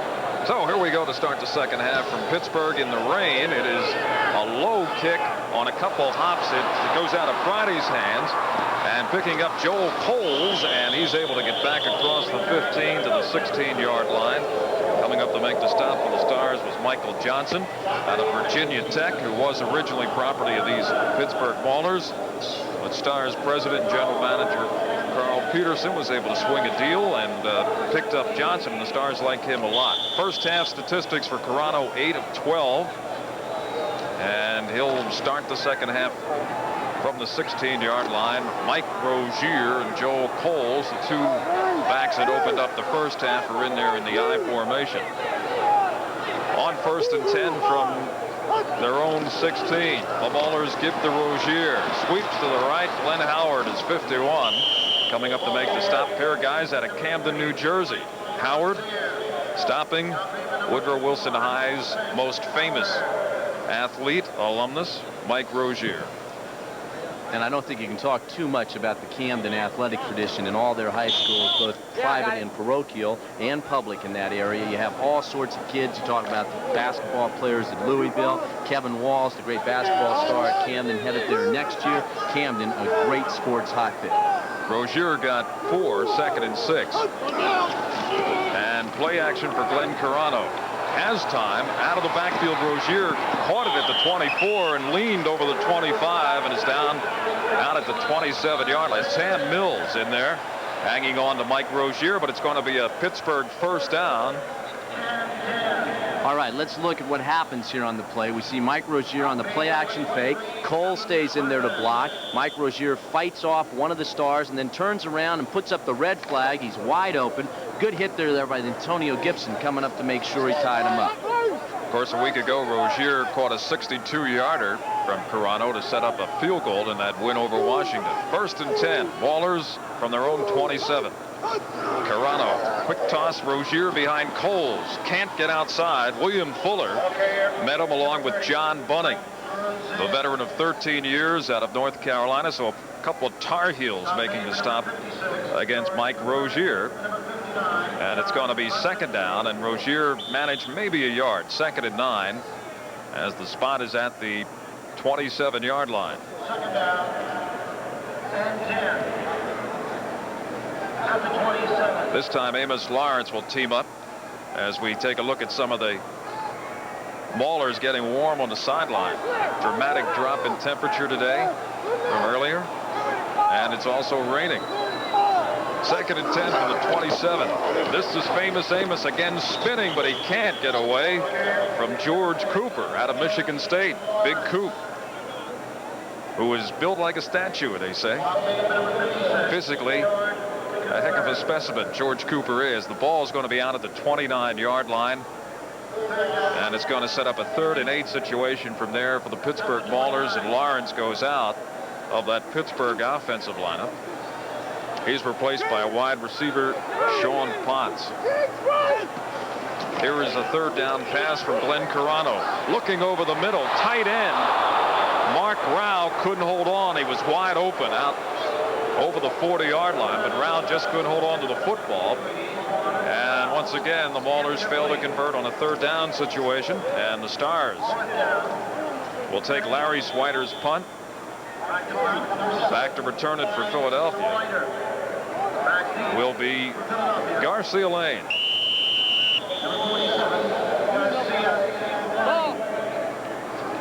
Swider played for Jackie Sherrill at Pitt, and the place kicker on that same team was a fellow by the name of David Trout. Of course, David played here with the Steelers before coming over to the Stars a season ago. Swider stands inside his 15-yard line. Stars have had some pretty good pressure. The last couple of times have punted. Let's see what happens here. Pittsburgh's got about 5 seconds to get it off, and Swider with no rush. Another return from the 32. Garcia Lane gets a block from McCann, swoops it up that right sideline over the 50 and spins his way to to the Pittsburgh 42-yard line, tripped up by Larry Swider, the punter. One of the advantages of getting pressure on a previous punt is that maybe the team punting is going to be so concerned they don't get downfield to cover. That's exactly what happened there. Garcia Lane had lots of room. He got a couple of good breaks right there where guys laid the blocks they needed to. You see number 56, that was George Cooper with the block, and then Swider finally makes the tackle. But they were so worried about protection that they didn't get down and cover. Good field position for the Philadelphia Stars. They're leading 6-3. People come to Atomic Tires for the lowest prices on the best names in tires. And here's why. Atomic has a complete line of BF Goodrich tires featuring BF Goodrich Lifesaver XLM steel-belted radials. And if you hurry to Atomic Tires right now, here's what you'll find. Buy any 2 BF Goodrich white wall steel radials at our everyday low discount prices and get an extra 10% cash discount. Atomic Tires. Our name says tires, but we do more. So this is the new log cabin. Thanks for giving me a hand. Hey, what are friends for? Here's to good friends. Tonight's kind of special. Try it this way. The beer we'll pour says something more somehow. Looks like we're about done, huh? Not yet, you're not. Tonight. Not a bad day's work. Next weekend, we put in the pool. Let it be low and brown. Welcome back to Three Rivers Stadium. Stars leading 6-3, and on that first play, Kelvin Bryant took it over the right side behind Irv Even and Chuck Comiskey. Turned it into a gain of about 7 yards from the 42-yard line down to about the 35. Good return on that last punt by Garcia Lane of 27 yards gave Philadelphia pretty good field position to start the second half. 6-3 if you're just joining us. Stars leading the Pittsburgh Maulers. Slow out of the start. Let's see what happens here in the second half. From the Pittsburgh 34, Booker Russell stood up at the 35 and driven back. They'll lose a yard or two as David Graham teamed up with Doug Holly to put the hit on Stars fullback Booker Russell. And there's Sam Clancy once again. He was involved right in the middle of that because he is just so big and so strong. You see Booker Russell there, and there's Sam Clancy. Nobody blocked him on the play. He comes in and just shuts it down. He is a good-looking defensive lineman, and for a guy they once said could only pass rush, he's playing the run superbly today. It's been a long year for Sam Clancy. Started off in Seattle, and it's still going on here in Pittsburgh. Stars now have it 3rd down and 3. They lost 4, and Fusina tosses it out. Bryant, he's got the first down. He's inside the 30, and Kelvin, loose football, but after the whistle, as Herb Eatman makes sure nobody gets it from Pittsburgh and kicks it out of bounds. But Kelvin on the swing pass got the first down yardage.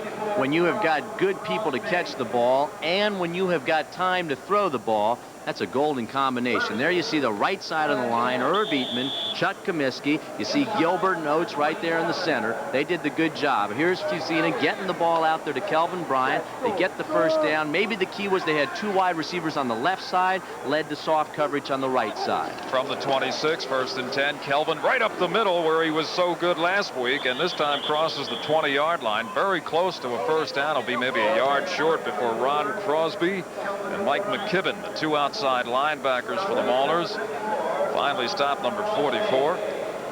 Kelvin Bryant. You know what Jim Moore told us yesterday, that the Stars may have Kelvin throwing the football today. They've got that in the playbook, a halfback option with Kelvin putting it up. Of course, Alan Harvin has thrown some passes in his career with Philadelphia. He's 0 for 1 this year, but last year came up with a couple of big plays, including in that unbelievable playoff victory against Chicago. There's the first down indication. That quarterback eligible completion to Chuck Fusina. Part of that dramatic comeback in the 4th quarter by the Stars in the win over the Blitz.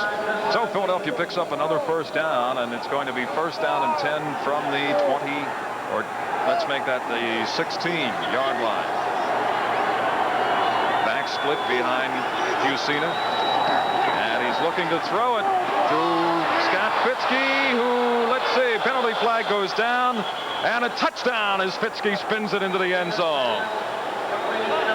Beating on the play, Bill Yancey Interference was probably going to be the call anyway, but Fitzke beat him to the football, and Fusina laid it up there to number 81, and Scott gets his second touchdown of the season. Harry, if you remember when we looked at the replay of the first half pass, we said that if Yancey would just turn around a little bit, he could see the ball coming in. But once again, Chuck Fusina just loops it over the defensive back. Scott Fitzke looks it all the way in. And of course, on this play, Yancey got all tangled up with Fitzke as well. Number 24, penalties declining. Score is good. There you take a look at the combination. Chuck Fusina to Scott Fitzke. That was the same kind of catch he had for a touchdown in last week's win over Oakland. David Trout with the extra point attempt. Kick is up, and it is no good as Trout misses on the point after. So the Stars fail to convert after the touchdown. We've got a timeout in Pittsburgh, and Philadelphia leading the Pittsburgh Maulers early in the second half. It's 12-3. This is the moment when you need the quick response and smooth acceleration that comes from Exxon unleaded regular gasoline. It has higher octane than most other unleaded regulars to help free your engine from knocking and pinging. And for even more octane, try Exxon Extra Unleaded. When the moment demands performance, get Exxon. Quality you can count on. There's a new force in business communication, driven by the combined energies of New Jersey Bell, Bell of Pennsylvania, and Diamond State Telephone of Delaware, and the C&P companies of Maryland, Virginia, West Virginia, and Washington, D.C. Introducing Bell Atlantic, working with customers in business and government to make business communications work better. Introducing Bell Atlantic. One call, one source, one company. Don Tolleson, Harry Donahue for Channel 6 back at Three Rivers. One final end zone look at the touchdown pass. Chuck Fusina, Scott Fitzke, the Penn State connection, touchdown. Here's the kickoff with the Stars leading 12-3. David Trout will kick off, and William Miller stands back at his 1-yard line. 12-3 the score as Trout gets set to put his foot to it. High and short. Miller from the 7. Angles to the middle of the field. And there goes a penalty flag down, and so does Miller.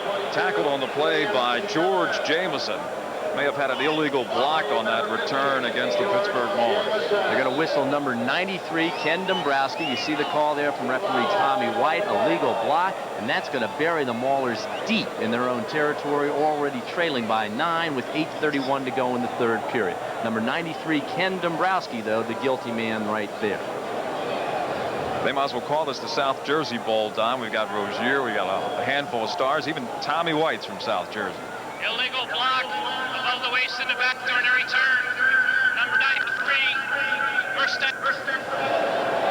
93 is their monster man, Ike Griffin, out of Michigan State. And he was called for that penalty. There's that Stars drive. Under 3 minutes, the elapsed time. The big one, a 16-yard touchdown pass, Fusina to Fitzke. Up against the wall, the Maulers 1st and 10 at their own 8 after the penalty. And Carano, after play action, is going to run with it and slides his way out over the 15-yard line. That's Glenn Howard coming up to make the play. 51 for Philadelphia. And there's quarterback Chuck Fusina, a homecoming for him. He can see Three Rivers Stadium from his parents' house in McKees Rock, Pennsylvania. And on the sidelines, the defense of Pittsburgh tries to figure out how to prevent what just happened, as Fusina hit Fitzke in the corner of the end zone to give Philadelphia that 12-3 lead. Carano gained 3 as he scampered out to the 11, or out to the 16 on second down.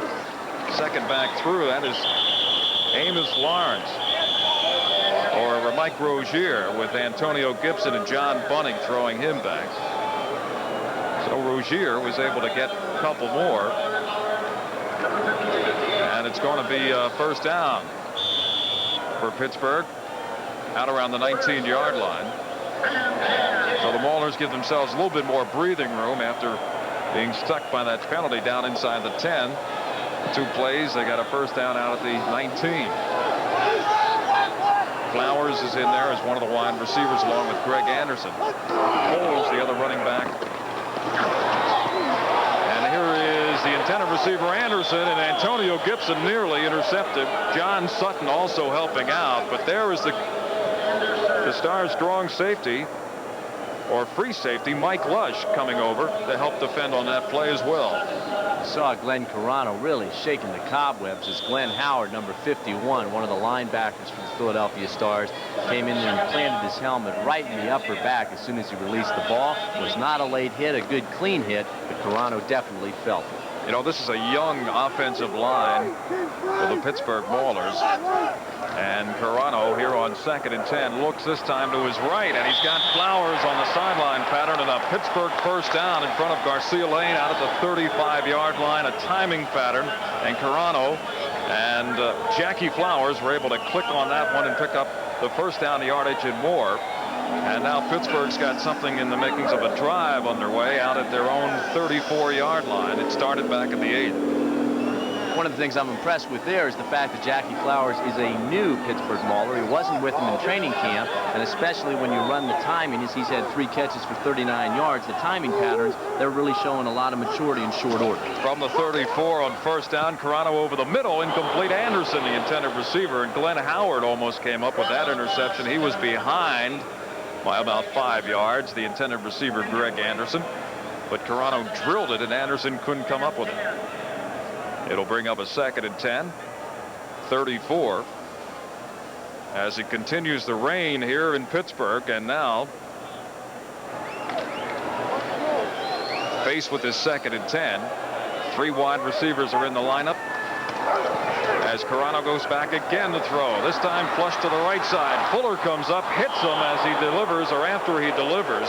The intended receiver, Mike Rozier, and I think some of the folks here wanted a penalty called against William Fuller for that hit after Glenn Carano got it off. But the ball was incomplete. Intended for Rozier out of the backfield for Pittsburgh, and it's going to be 3rd and 10 now, still at the 34-yard line. And Rozier trots off. Carano had him open but couldn't deliver. Also out of the lineup, Mark Brown with tight end. In there, Sean Potts and Jackie Flowers along with Greg Anderson. And the backs are Coles and William Miller. 3rd and 10. Maulers from their 34. Stars stunning, trying to get to Carano. He throws down the sidelines, incomplete, out of bounds. Out near the 45-yard line. Sean Potts, the intended receiver. But they fail to convert on 3rd down, and Larry Swider comes in to punt it away.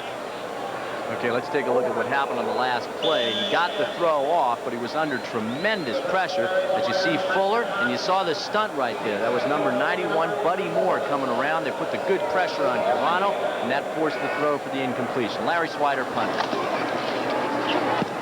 Pretty good protection, and Swider hits a high spiraling punt that Garcia Lane will take at his 25. And he's finally driven back there at the 30-yard line. Coming up on the special teams coverage was Ernest Adams, a linebacker, to make the hit on the Stars' Garcia Lane. 6:40 left to go, 3rd quarter. Here at a rainy, overcast Three River Stadium, Stars lead 12-3. During the Suzuki Knockout Savings Sale, you'll see some of our fastest Suzukis move even faster. But hurry, they're already vanishing into thin air. Across America, 7-Eleven gives you the freedom to be an early bird, a night owl, freedom to give a reward for bravery, freedom to take a break, or to answer the call for help. 7-Eleven's business is based on freedom. So now we're a major sponsor of the 1984 U.S. Olympic team, giving great athletes the freedom to pursue their dream of becoming the best. 7-Eleven, the dream begins with freedom. 6.5 minutes left to go in the third quarter. Stars lead 12-3, and they have the football from their own 30-yard line. 1st and 10 as Fitzke goes in motion. This is Kelvin Bryant behind Chuck Comiskey's blocking.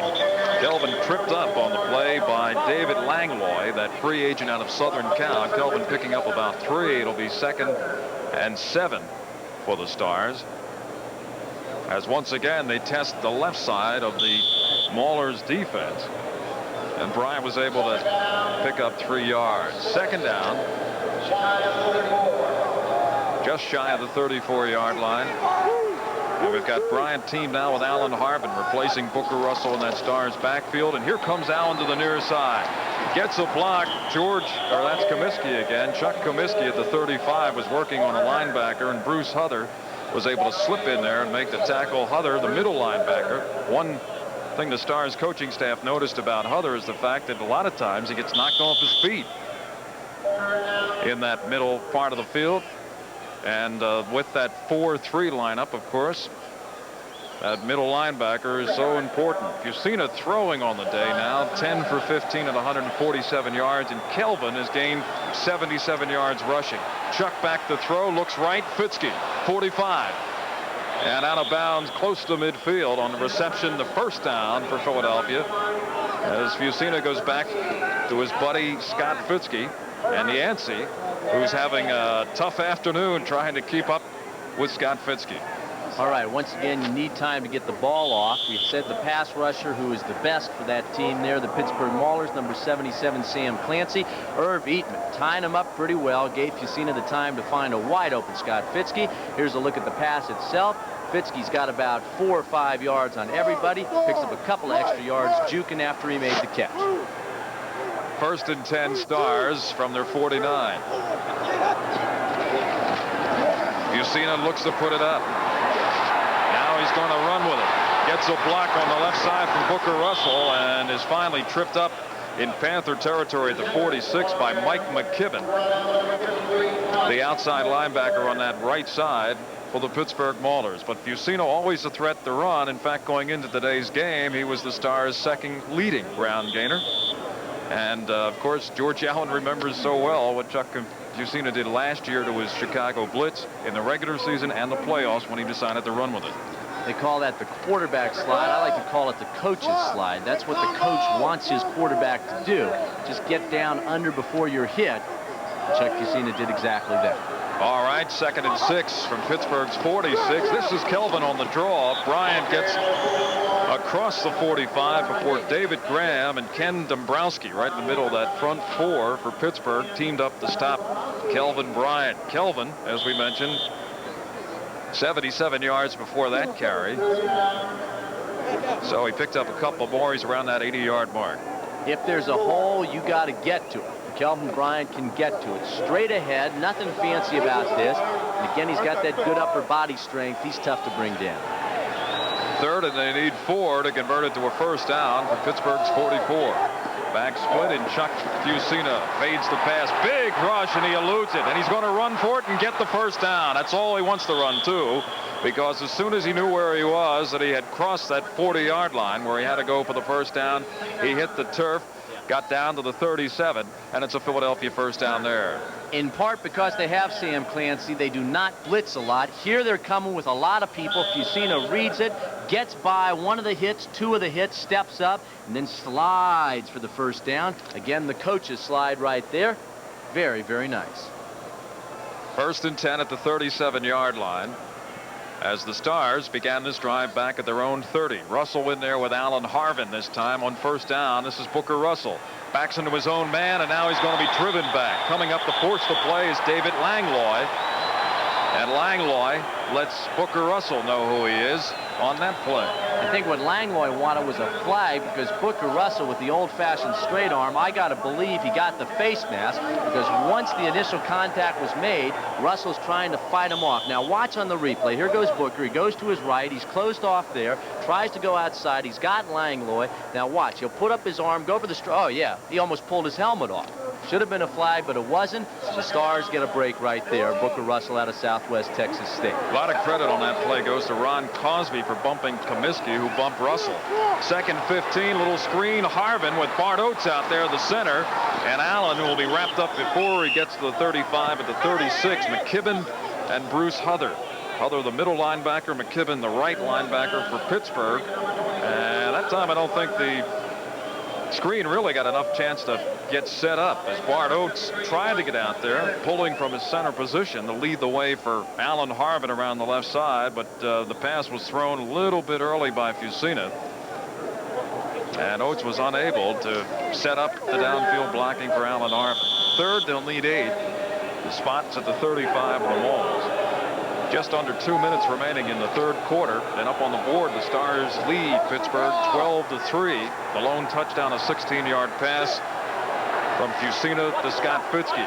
3 wide receivers for Philadelphia on 3rd and 8. Fusina looking for Fitzke, and now he's going to have to run. It's wide open in the middle of the field, and again, Chuck Fusina is able to get a Philadelphia first down. As everybody was covered, the field was open down the middle, and Fusina took off and got the yardage. All right, on the play here, what we're going to see is that Scott Fitzke had a great opportunity if the ball had been out there. You see Scott Fitzke, one of the 2 wide receivers on the right-hand side, but Chuck Fusina very heads up. Even though Fitzke is wide open, what happened was the Maulers got too much penetration. A pass rush is great, but it's not great if you go by the quarterback. Chuck reads that well, steps up. Bart Oates gives him a little help right there. Then he turns it into a first down. 4 for 4 on 3rd down conversions in this half so far. And Fusina's done it twice on this drive. 1st and 10 from the 28. Here's the throw for Fitzke again. And let's see, did he get it? Yes, for the touchdown. Scott Fitzke in front of Bill Yancey. You can't believe it. But Fitz got it in, and there's the spin. And the Stars have scored for the 2nd time here in the 2nd half. Well, Scott Fitzke's really doing some numbers on Bill Yancey here, number 21. We got the ISO camera on Fitzke once again on this play, and he is just showing how much experience counts for us. He does a little bit of the high five there with Duck David Riley. Watch Scott Fitzke here as he will go up one-on-one against Yancey, and this is the risk you take when you go man for man. If the receiver's just a little bit more experienced, he can make the good play. And you saw on the replay why everybody here in Three Rivers is letting the officials know what they thought of that call. Here is the point after by Trout, and again he misses. So David Trout twice has missed point after touchdowns. But the Stars, with 37 seconds left to go here in the 3rd quarter, have scored again. Up on the board, Philadelphia leading now 18-3. Who puts the ooh in shampoo? Prel does, that's who. Yeah, Prel puts the ooh in shampoo. Rich formula Prel gives you a soft, gentle fragrance. Special silkeners you can feel while you shampoo. Hair that feels soft and silky after. Prel puts the ooh in shampoo. Ooh. Puts it in a special formula for dry hair, too. Yeah, Prel puts the ooh in shampoo.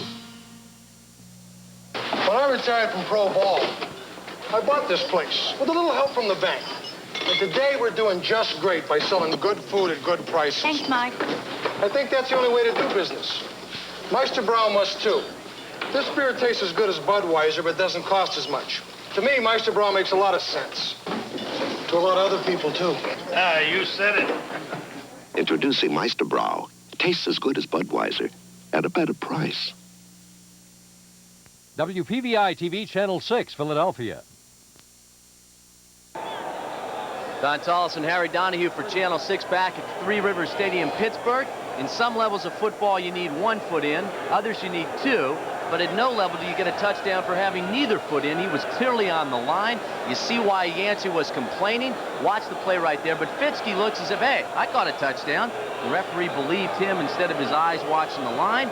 Yancey is just incensed. But the Stars have a 15-point lead at 18-3. And here comes the spin. Yeah, he does that well, too, doesn't he? Here's David Trout, who's had some tough luck converting PATs. And this is going to be William Miller for Pittsburgh's return. And he's finally brought down out at the 27. Glenn Howard, and helped out by Jeff Rodenberger on that tackle against William Miller. So Pittsburgh will have it First down and 10 from the Maulers 29-yard line. We look at Miller coming off. Nice play there by Jeff Rodenberger. The scoring drive covered 70 yards in 10 plays. Most importantly, ate up over 6 minutes on the clock. We're down to the 22-second mark and counting here in the third period. So that Philadelphia lead of 15 points looking very good as Glenn Carano and the Maulers start deep in their own territory. Quick toss and sweeping out to this near side as Mike Rozier gets a couple blocks and he's open. And he's got yardage out to midfield before Antonio Gibson and Mike Lush team up to knock him out of bounds. That's the first bit of running we've seen of Mr. Rozier this afternoon as he turns it upfield and gets the first down. This is why he won the Heisman, why he won the Maxwell, why he was the first pick in the entire USFL draft. Mike Rozier is a great, pure running back, and I'll say what I said before, if he had a more experienced offensive line instead of 5 different lines, 5 different weeks, his stats would be very good. From the middle of the field, Rozier tries the left side. And he's got 4 or 5 ganged up over there by Donnie Fielder first. And a couple linebackers helping out for Philadelphia. Fielder out of Kentucky at 6'5" and 251. And that's it for the third quarter here at Three Rivers Stadium. Stars getting 2 scores in that third quarter to take an 18-3 lead. Builders, contractors, and do-it-yourselfers save 50% or more on domestic and imported ceramic wall and floor tile closeouts. Over 1 million square feet revolving inventory at half price or less, always at Ceramic Tile Surplus Warehouse. You'll be amazed at the low prices of quality mosaics, quarries, plain and decorated walls and floors at Ceramic Tile Surplus Warehouse. Visit our ceramic tile showrooms, all tiles on display. In New Jersey, 963-5905. In Pennsylvania, 564-6293.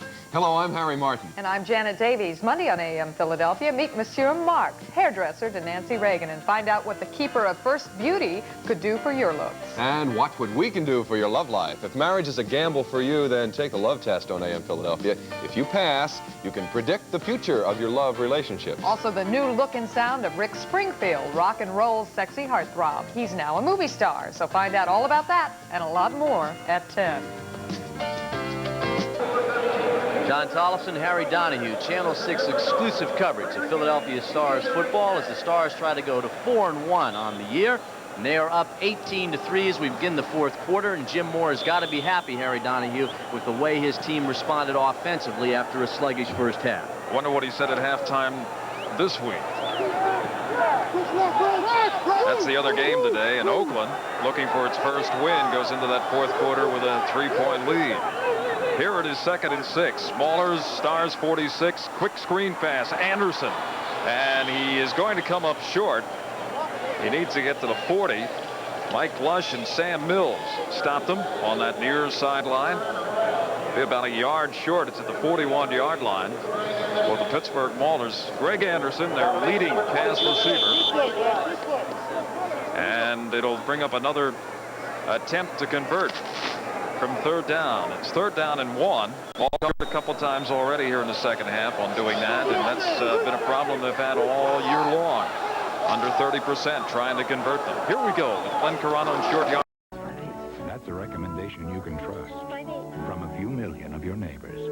There's more for your life at Sears. The United States Football League is an exclusive presentation of ABC Sports. Today's game is being sponsored by Chevrolet. America is on the move, and Chevrolet is supplying the wheels. Chevrolet and you taking charge. And by Canon, proud to be the world's leader in 35mm photography and the official 35mm camera of the 1984 Olympics.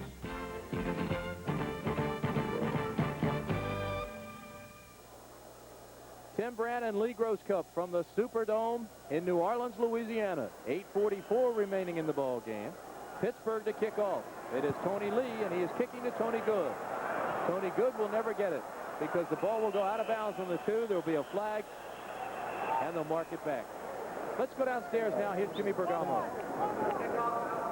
All right. right, Greg Anderson here with me. Greg, it may have looked like a similar play, but it was really a different touchdown than what you caught in the first quarter. Right, yes. The first time it was the in route, and the second time it was the crossing route. And offensive line gave him time to throw the ball and get me the touchdown. Toronto was under a lot of pressure. Did you notice that? Yes, he hung in there real well. He waited till I came open and hit me.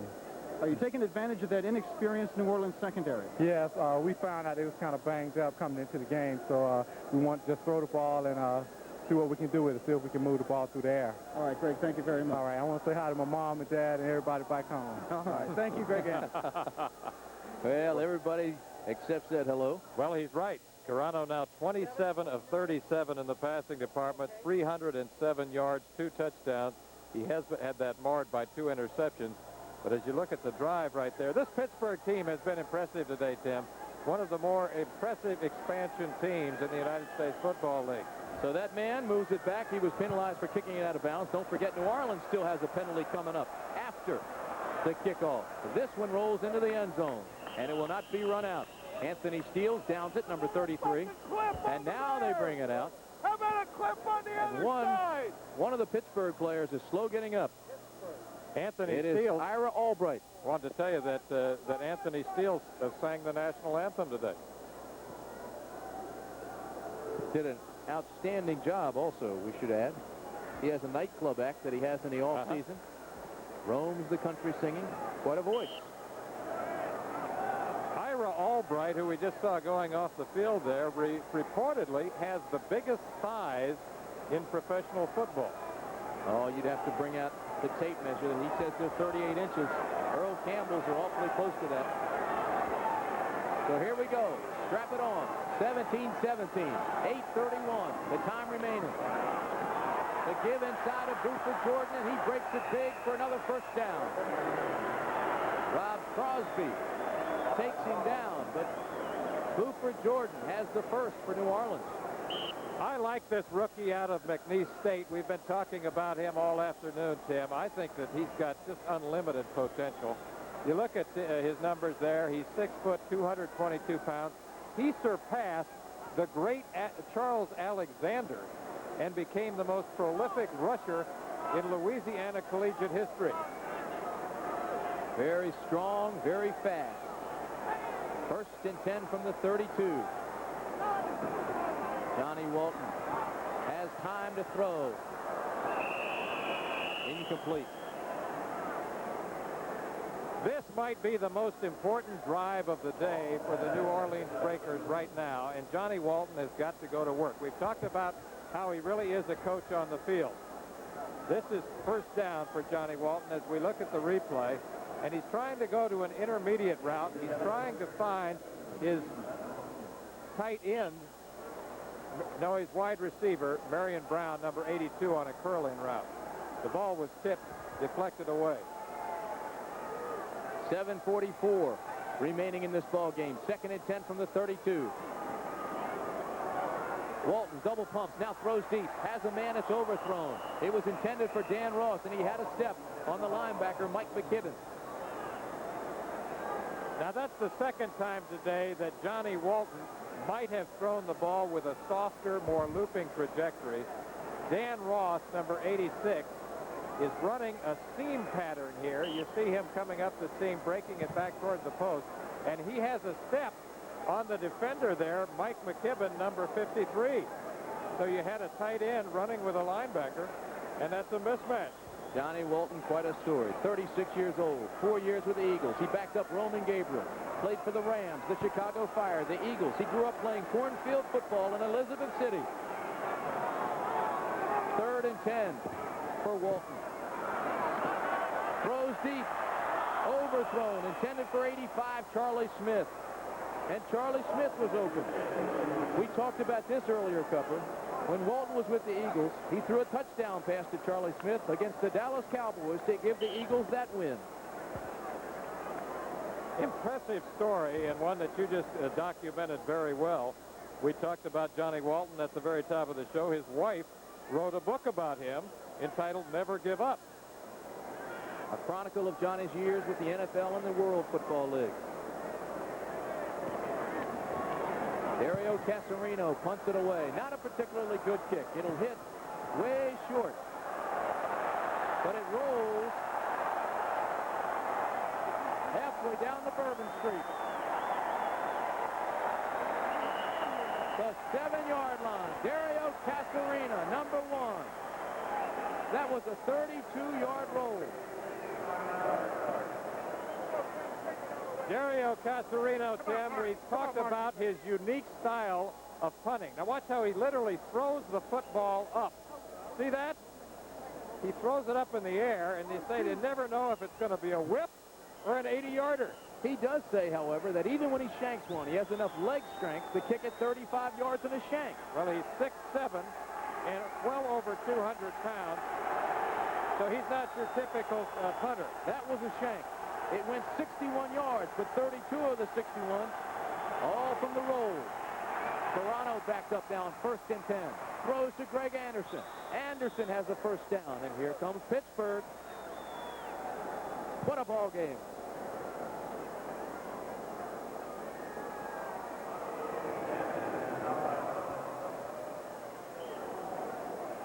It's now a final. New Jersey has beaten the Showboats 35-10. And look at the numbers on Brian Sipe. That's 2 weeks in a row that Brian Sipe has been red hot. Remember last week he had impressive numbers against the Los Angeles Express as he kind of upstaged the debut of Steve Young. Brian Sipe looks a lot like this guy. Glenn Corano. Their styles are very similar. 1st and 10 from the 19. Pass is complete to Mike Shaw, the tight end, as he runs out of bounds and stops the clock with 6:09 remaining.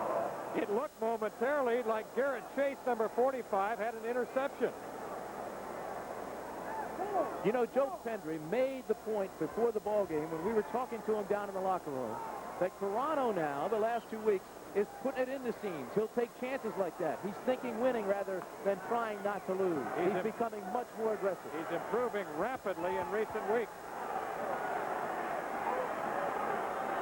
Out to the 30-yard line now. 1st and 10 for Corano. Anderson in motion. The throw across the 40 to the 43-yard line. Rambles Mike Rozier out of Nebraska. Heisman Trophy winner last season and the best ball carrier in Big 8 history. Single back right there. Rozier, the I back.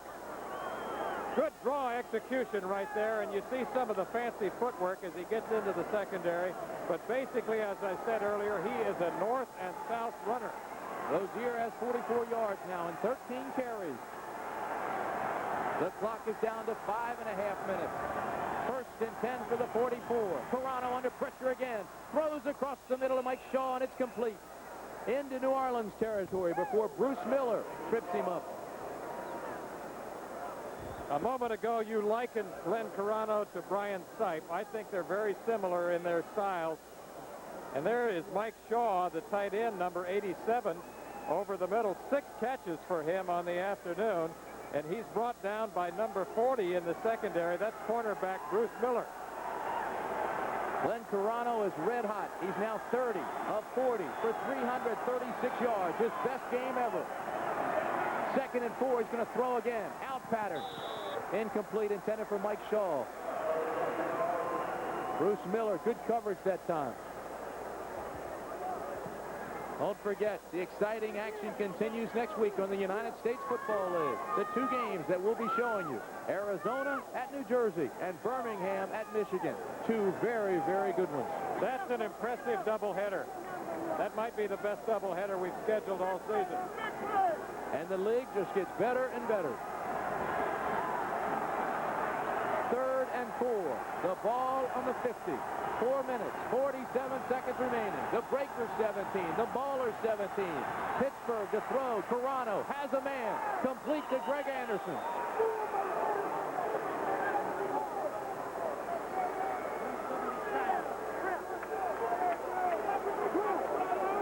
Greg Anderson came into the ball game with 19 catches. Corano getting good protection now.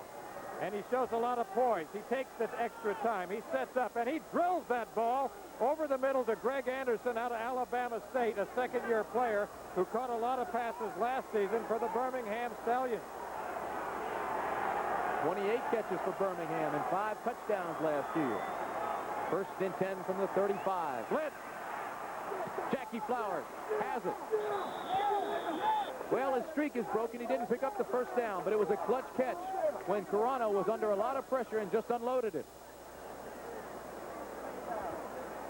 Glenn Carano reads the blitz well, and we're isolated here on Jackie Flowers along the sidelines. He sees the pressure, and he pulls it up short. He hooks up short, and he actually saves Carano by doing that. He has 10 catches on the afternoon, and what a day he's having. Great concentration. You just see him look the ball in and tuck it away before ever thinking about running. He has 20 catches now in the last 3 games. Carano looks at the defense, calls an audible.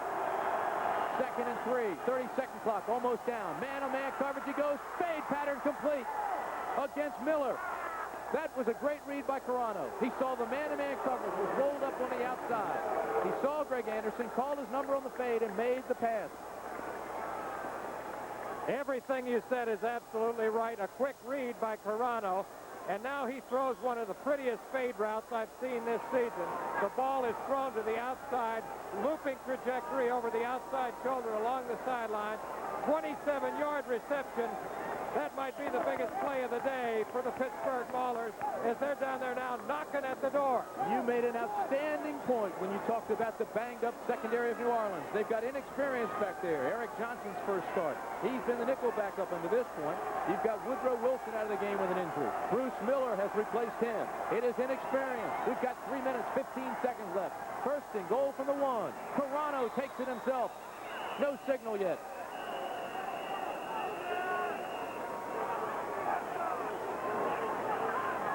It'll bring up 2nd and goal.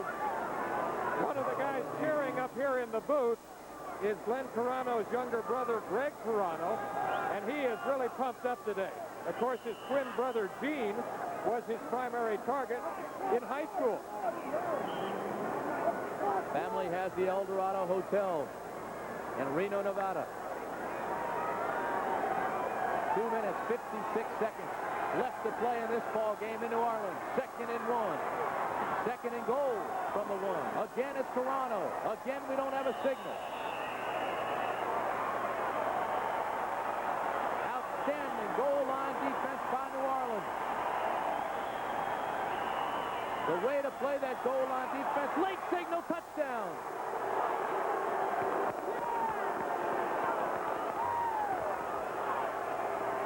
The referee must have been waiting for him to umpire to see where Carano was.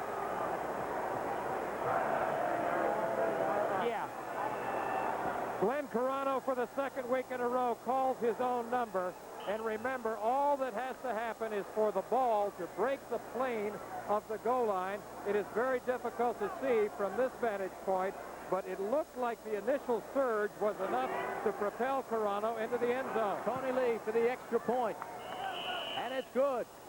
So Carano, right there, bangs his way in on the quarterback sneak behind Chuck Corral and Don Corbin. There's your score. We've got 2:46 left. I'm Spike from Job's. How do you help keep your trees tall, green, and handsome? With Job's Tree Spikes. Watch. Surface fertilizers can get partially washed away, but Job's continuously feeds vital nutrients where it counts, at the roots, so your tree looks tremendous. Thanks to Job's Tree Spikes. Job's Spikes for shrubs and young trees, too.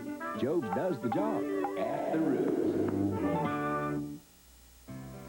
Welcome! Working a charter, your days belong to somebody else, but your nights are all yours. To Miller time! Now comes your time with the best beer you can find, Miller High Life. Bring your thirsty self right here. You've got the time, we've got the beer for what you have in mind.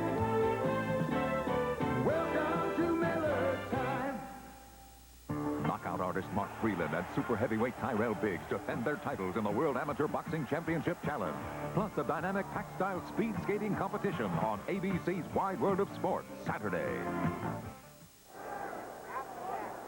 You're looking at Dick Corey, the head coach of the New Orleans Breakers. He's talking to number 10, his quarterback, Johnny Walton. The clock says 2:46. A A squib kick. And it'll go out of bounds, so they'll back him up again and move back, penalize him, and a flag. The flag lands right on the shoulder of David Bale.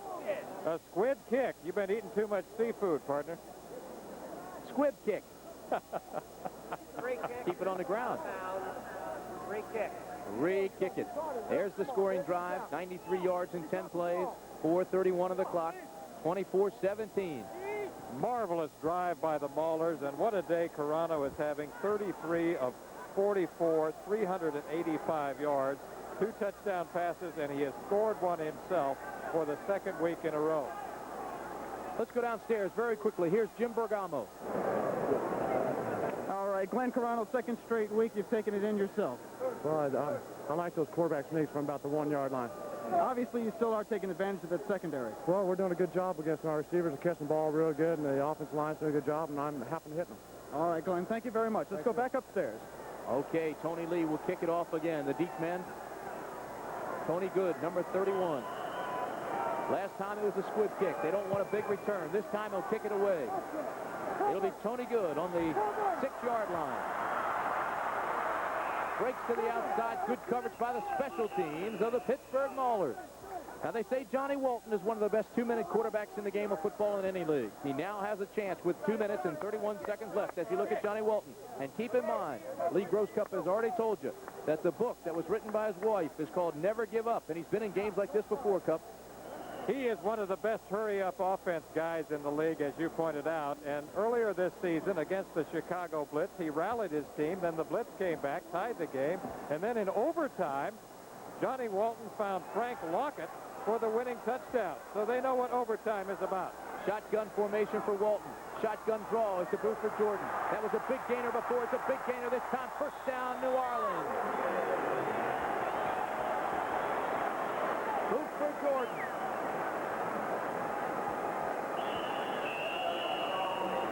Exceptional in the 2-minute drill. We told you as Buford Jordan struggled. Last year, we saw him beat Philadelphia, Chicago, 2 wins over Washington and New Jersey, all in the last 2 minutes. When we come back, he'll have his chance again.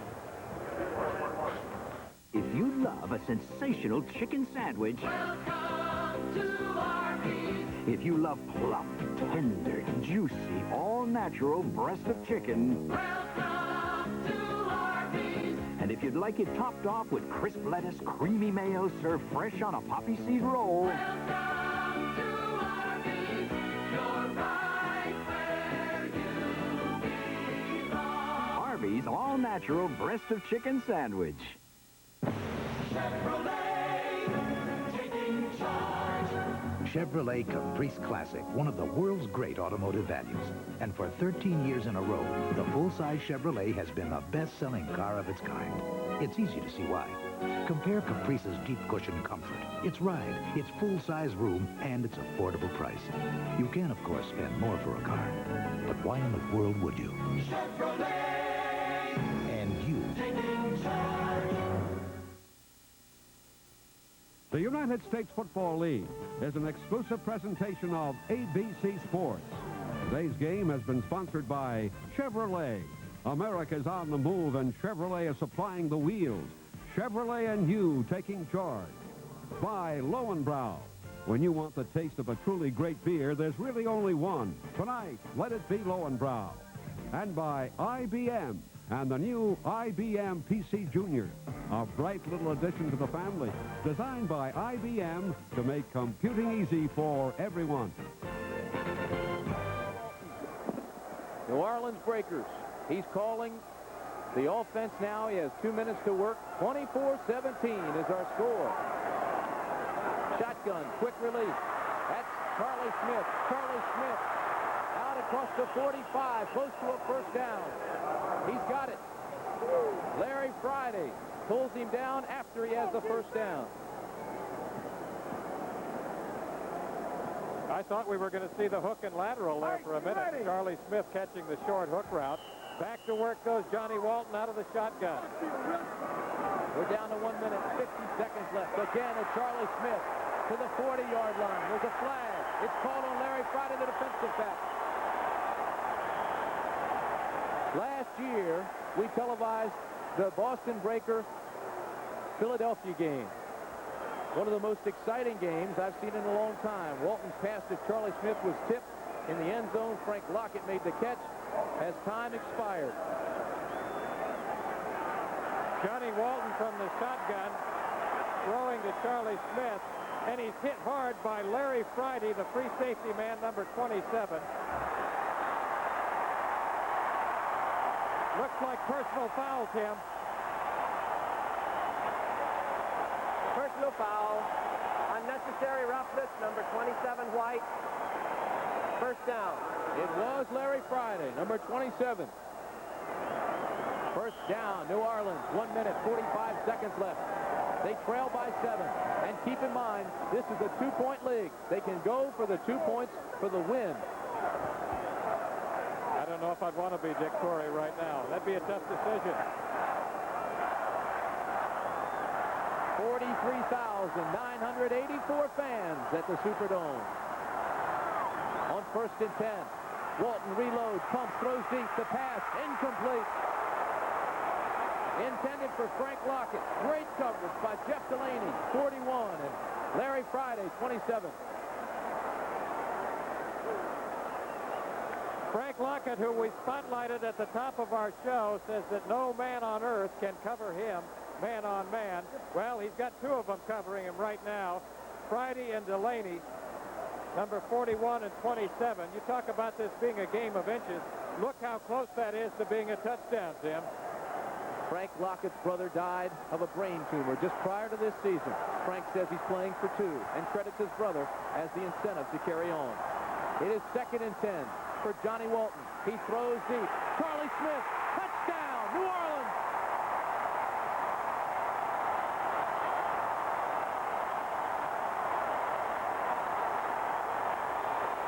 And listen to the crowd.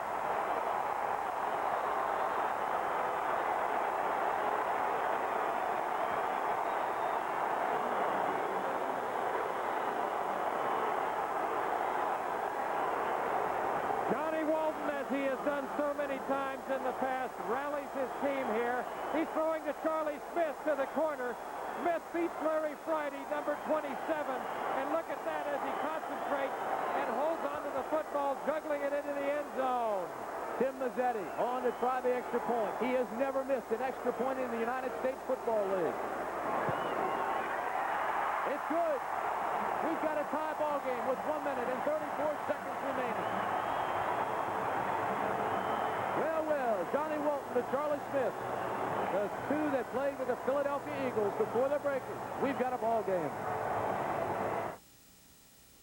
When you're working on your American dream, you want it to last forever. Anderson Windows have helped build American dreams for over 75 years with innovation, energy efficiency, and pride. At Anderson, there are no seconds. We take the time to build the best. That's what we've always been. Come home to quality. Come home to Anderson. Welcome. You've turned the city over to the next shift. The rest of the night is yours. To Miller time. Now comes your time with the best beer you can find. Miller High Life. Bring your thirsty self right here. You've got the time. We've got the beer for what you have in mind. Welcome to Miller time. Lee Gross Cup, how much does it matter that this is an expansion club now, coming into the last minute 34 seconds of the game, playing away from home in a tie ball game?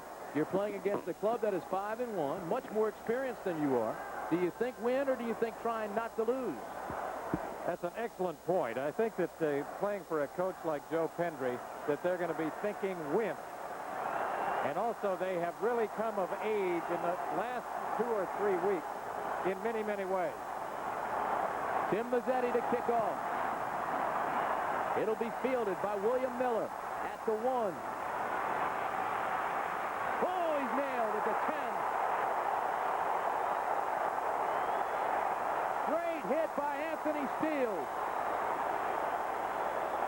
Let's go downstairs quickly now. Johnny Walton is with Jim Bergamo. All right, Johnny Walton. Johnny, you had some incredible success on that drive where you weren't successful earlier. What was the difference?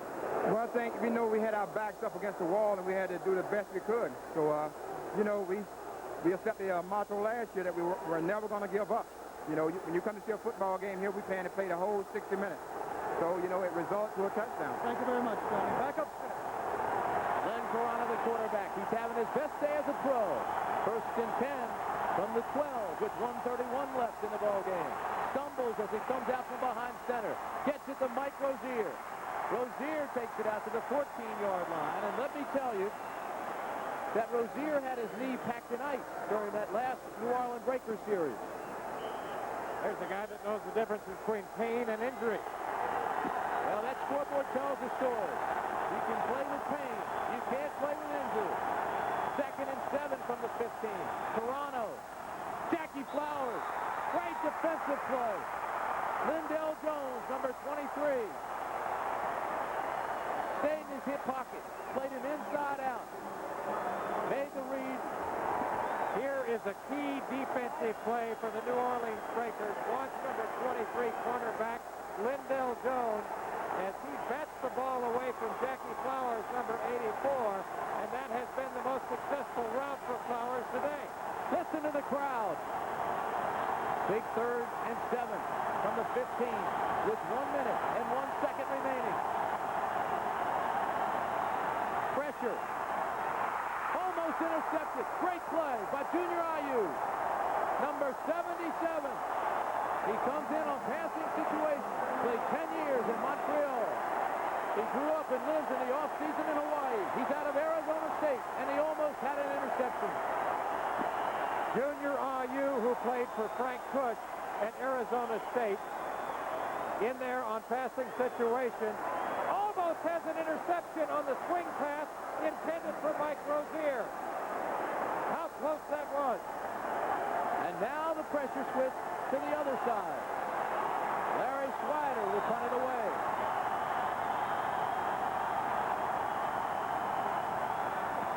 High spiraling punt. It'll be fielded on the 35. Fair catch by Woodrow Wilson out of North Carolina State. Clutch punt by Larry Swider. 49 yards on that route. So now Johnny Walton has 48 seconds to work. And that's plenty of time for him. He can do a lot in 48 seconds. He can do a lot, but can he go 64 yards? Remember, he's got the most consistent field goal kicker in the league in Tim Mazzetti. He is also one of the most experienced quarterbacks. Mazzetti is 7 of 8 in field goals. His longest is a 40-yarder. Shotgun formation to New Orleans. Shotgun. Draw. Buford Jordan. First down. Inside Pittsburgh territory. Driving, spinning, turning to the 44-yard line. 6 foot, 222 pounds. Buford Jordan. They have had tremendous success today with a shotgun draw on the left side. Look at the hole here as Buford Jordan turns upfield, and you see how strong he is. A gain of 21 yards. 35 seconds left. Incomplete. Intended for Marion Brown, number 82. It would have taken a great catch, but the pressure is on that man, Tim Mazzetti. He had a 50-yarder last year against Arizona. His longest this year is 40 yards. One more completion, and they are in his range.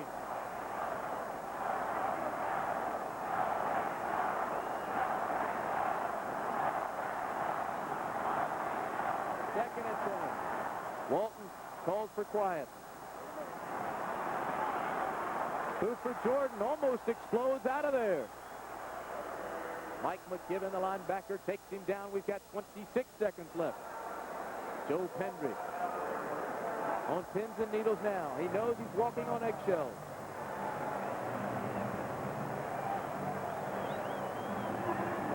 Dick Corey, the head coach of New Orleans.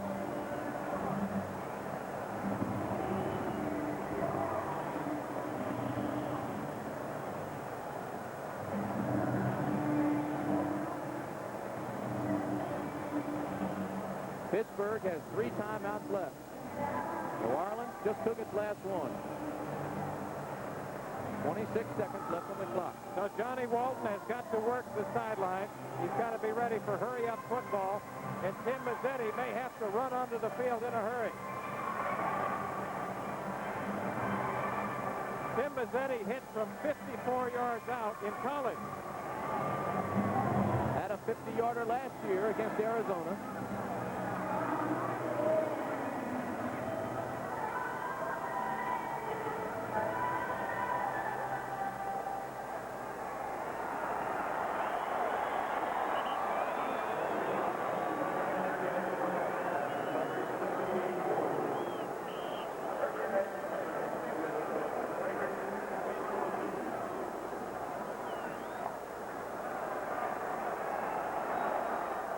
Tim Mazzetti had a string of 10 straight field goals before missing a 47-yarder last week.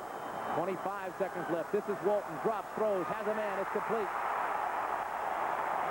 Big catch there by Charlie Smith, who's been the hero of the ball game. The clock now down to 20 seconds. They stop it while they move the chain. Keep in mind, there are no timeouts remaining for New Orleans. Mazzetti's on the field. Now he comes back off. The clock stops with a first down, remember. All right. So they bring Mazzetti off, and John Walton throws a clock play, throws it out of bounds to stop the clock. He was concerned that time would run out in the setup. He was also concerned that they might get a penalty. So Tim Mazzetti has a chance to be a hero right now. This is within his range.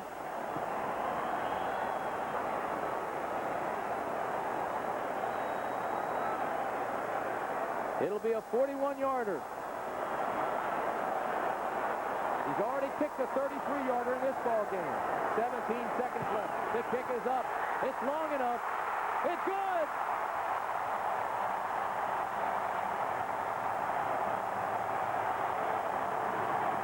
The whole stadium's rocking.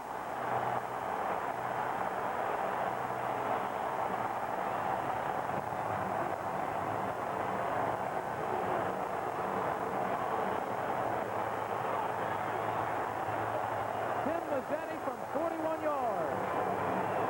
And the Breakers lead 27-24 with 12 seconds left. Look at the reaction of Tim Mazzetti right here after he hits the ball. Head down. His head is down all the way until now. Watch. Look at this. Gazzarino, the holder, hugs him, and he knows he's done it. There's pandemonium. He still hadn't looked up. He still didn't look up. You talk about concentration. And pandemonium has broken loose here in the Superdome. Gazzarino, Timmy, was the third string holder. Well, they'll be dancing on Bourbon Street tonight. 5-1, hanging tough in the most balanced of all the divisions, the Southern Division in the United States Football League. 12 seconds left now for Pittsburgh. Obviously, they have a chance, but by looking at the players, they feel it's over. It'll take an outstanding return by William Miller. But I'm wondering now if Mazzetti will even kick it away or keep it on the ground.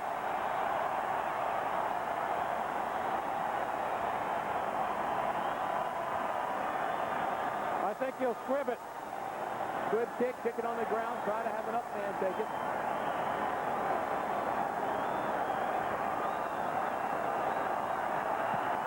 Kicks it away. High kick, short kick. William Miller at the 10. 15, 20, 25, 7 seconds. They'll have one shot.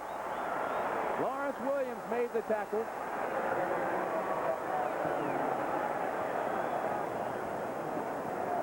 Tim Mazzetti, working with a third-string holder, may have kicked the winning points today. Nolan Franz is normally the holder. Joe Resnick, the backup. But today, it was number 1, Dario Gazzarino, who held the ball for Tim Mazzetti. Quite a picture right there. Dick Corey and Tim Mazzetti. You've got to love the Breakers. You've got to love Pittsburgh. They both had spectacular efforts here this afternoon. 7 seconds left. Glenn Carano going deep for Flowers. Incomplete as time expires. And the New Orleans Breakers have done it again. They've come from behind for the win.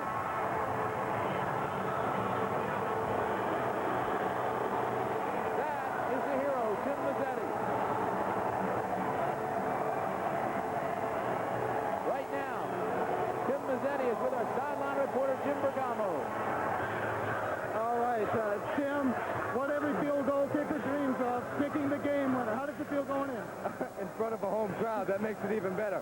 I'll tell you what, I have to mention this. We've had both our number 1 and the number 2 holder have been out. Dario Cassarino didn't hold till Friday of this week. Came in, did an excellent job. Line did great. I'm just glad I had the opportunity. Super feeling. When you kicked it, did you know in the moment of impact that it was good? I look at my holder. I don't even look up, and I saw his face. He went, yes! So, I mean, I knew right away. But... All right, Tim, congratulations. Thank you very much. All right. We'll have Dick Corey for you in just a moment. Well, Lee Gross Cup, quite a ball game, quite a finish. I think it's the best game we've covered this year by far. It had every interesting element you could possibly imagine. And look at the emotion of Dick Curry as you see him with Jim Bergamo along the sideline. He is the kind of coach I think every player, like yourself, like myself, everyone would have liked to have played for. A great man. Dick Corey, last season's coach of the year. Part of his success in getting so much talent out of his players is his emotionalism and his genuine warmth toward his players. He's been around coaching a long time. Not only did he work as Dick Vermeil's assistant at Philadelphia with the Eagles, he worked with John Ralston, his head coach at Portland Storm, outstanding high school coach, Tim Mazzetti. As we look at the game-winning kick, Tim, look at the concentration, the tremendous focus by Tim Mazzetti. He never looks up. He never looks up. He looks at his holder. And here's the emotion now. He knows he's got it. A 41-yard field goal. The score is 27-24. Let's go to Jim Leffler. Welcome to those of you who have just seen the exciting ball game between Pittsburgh and New Orleans, won by the Breakers 27-24. An equally exciting game was played today in Tempe, Arizona, and the Philadelphia Stars mounted a remarkable comeback after trailing 21-6 at halftime and won the ball game 22-21. There was help from the Wranglers, who turned the ball over 5 times in the game. Perhaps they played a bit conservatively on offense in the second half. Philadelphia had several chances to get back in it and finally capitalized at the end after a Sam Mills fumble recovery gave the Stars their last possession.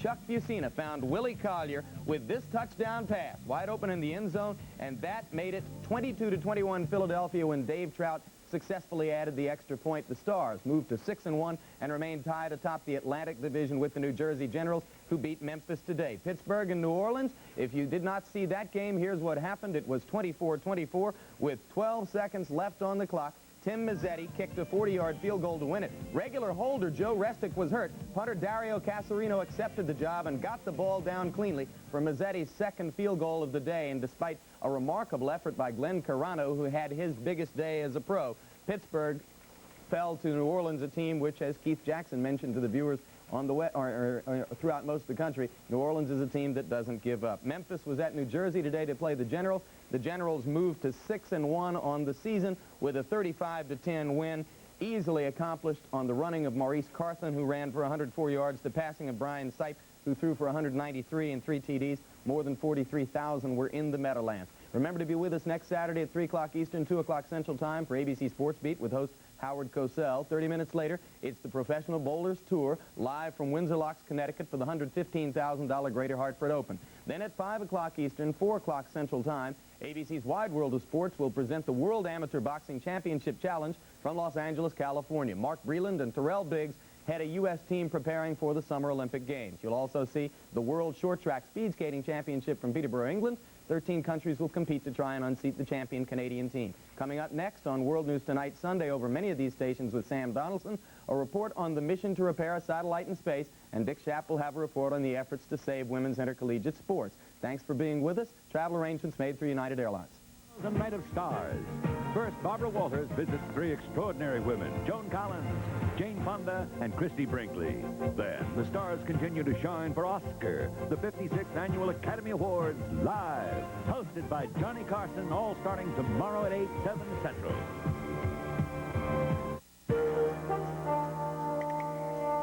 Democratic presidential hopefuls spend the day wooing the labor vote. Gary Hart pays a visit to Johnstown, and Walter Mondale talks with residents in Clairton. Westinghouse workers protest massive layoffs at the East Pittsburgh plant. And an Irish toddler is waiting for an operation that could save his life. Good evening. I'm Sally Wiggin, and Action News is next.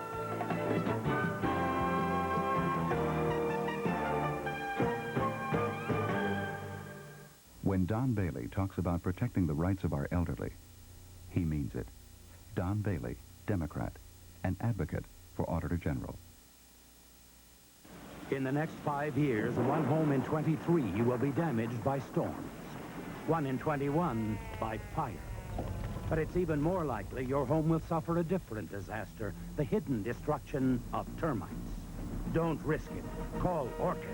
Call the Orkin Army, #1 against pests. For your free termite inspection, call America's Choice. Call the Orkin Army, #1 against pests. I'll be seeing you in all the old familiar places. If you've been seeing more Mercury Cougars lately, it's probably because last year sales were up over 500%. I'll find you in the morning sun, and when the night is new, I'll be looking at the moon, but I'll be seeing you.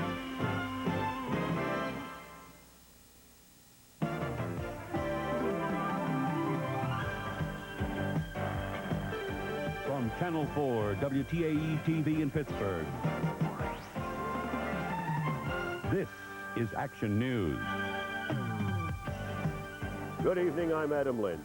Hundreds of workers at the Westinghouse plant in East Pittsburgh have lost their jobs, and there are fears that many more could be in trouble. Today, workers were joined by residents of East Pittsburgh and Turtle Creek for a march and a rally to protest the massive layoffs. Greg McCampbell was there.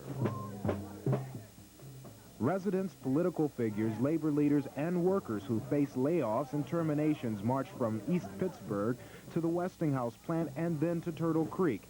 The peaceful demonstration was organized by the International Union of Electrical Workers. The union says if the plant closes, there's no hope. This is a mother plant. We don't want to see this town become a ghost town, and we're going to do everything in our power to see to it that work comes in here. You think you can stop it? Yes, I think that we can. Listen, if I didn't think we could, I wouldn't even be here today. So far up to now, there have been no negotiations with Westinghouse. Union officials and politicians say they are willing to put together some type of package that would save jobs at the plant. But Westinghouse officials aren't talking. That's the major problem. They won't talk. I've introduced legislation to try and bring them to the bargaining table. A resolution in Harrisburg that will force them to the table so they can tell us what their problems are. We can't cure the ills if we don't know what they are. Members of the IUE Local 601 are also making an appeal to Westinghouse Electric Corporation stockholders, asking them to save their jobs when they meet on the 25th of this month in Atlanta, Georgia. The alternative is to fight for our jobs in Pittsburgh, and that alternative is to fight for all of our unions everywhere across this country. And the only way... Greg McCampbell, Channel 4 Action News. The key issue in the primary race in Pennsylvania is jobs. Gary Hart took his campaign today to an area where jobs are in very short supply, Johnstown. Deborah Fox flew to Johnstown to cover the stop. With the primary just 2 days away, Hart took his whirlwind campaign to Johnstown.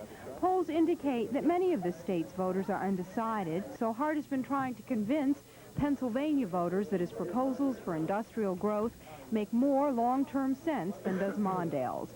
The senator from Colorado is running neck and neck with Mondale as they come down to the finishing stretch.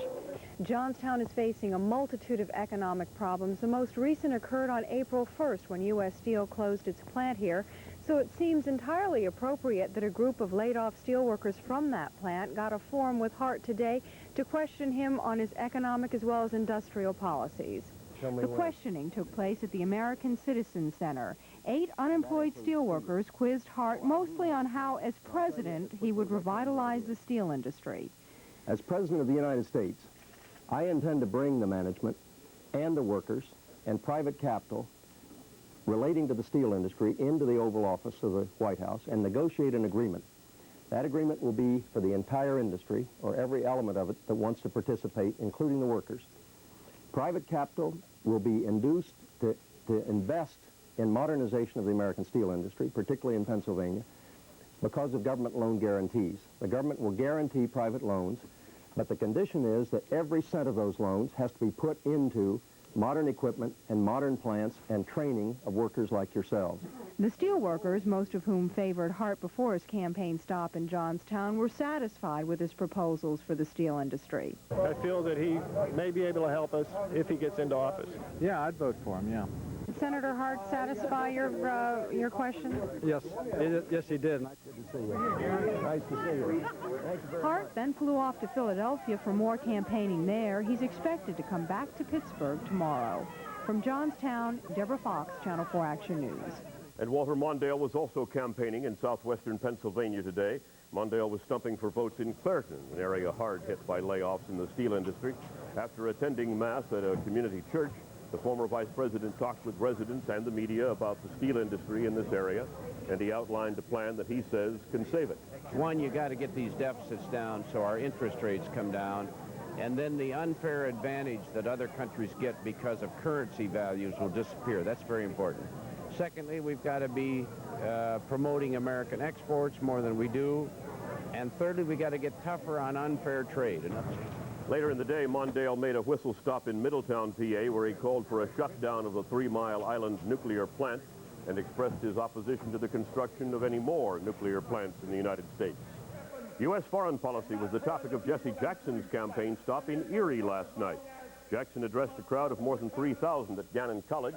He denounced President Reagan's policies in Lebanon and Central America. He called on voters to support his campaign for peace.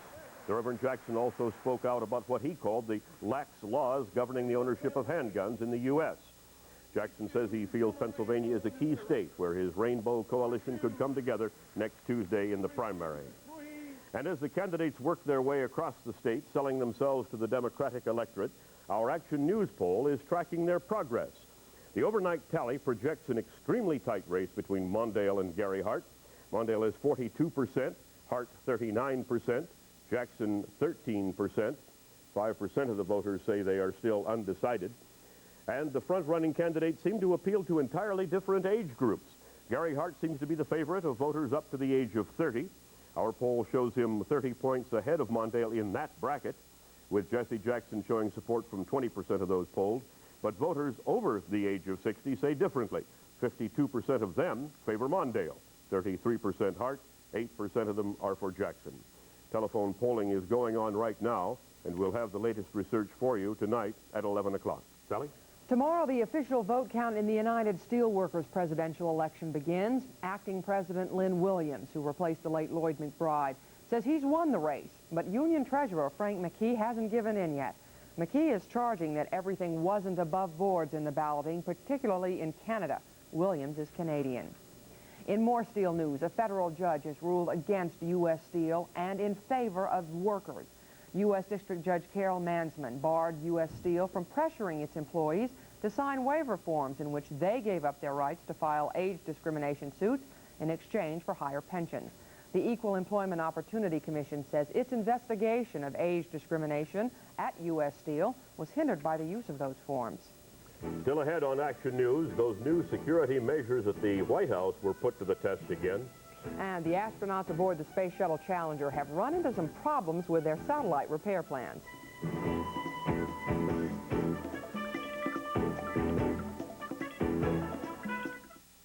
For quality and low price, Check us out. let Hughes put your family on the front lines of the computer revolution with the Atari 600 XL home computer, priced low every day, with 16K RAM, a typewriter-style keyboard, and Atari Basic built in. And Hughes has a big selection of software for the Atari 600 XL. So for quality and low prices every day, Check us out. Hughes. No need to wait for a sale, ever. Check us out. Care Bear glasses from Pizza Hut. Jim's day started out bumpy, till Mom gave him Grumpy. When Mom cuts my hair, I'm glad Cheer Bear's there. Hi, Cheer Bear. Now the Care Bears are dropping in at Pizza Hut on 4 glasses you can collect for your kids. Tenderheart and Grumpy Bear, Funshine and Cheer Bear. 2 glasses, just 99 cents each time you buy any Pizza Hut pizza. Just 99 cents for 2. One for me, one for you. Collect all 4 for your kids at Pizza Hut. It has a 6-cylinder engine borrowed from the BMW 528e, a computerized engine management system from the BMW 733i, and a suspension derived from the BMW 633 CSI. Introducing the only car morally entitled to borrow these innovations from BMW, the BMW 325e. Contact your Pittsburgh area BMW dealer for a thorough test drive. This is today's Pickway Shoe Mart. Big selection, exciting fashions, great value.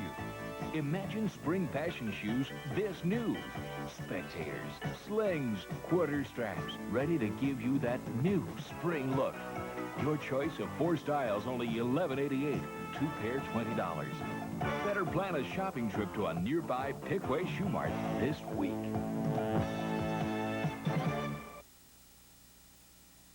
A 25-year-old man is in custody in Washington tonight after making a threat against the life of President Reagan. Secret Service men say James Storm walked up to the northwest gate of the White House and made the threat around 10 o'clock this morning. It was the latest in a series of security-related incidents at the White House in recent weeks.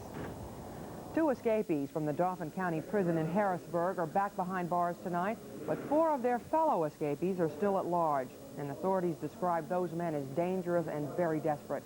The escapees are still believed to be in the central Pennsylvania area, and residents there are being warned to be very careful. 18-month-old Colin McStay of Ireland is still waiting for that liver transplant that would save his life.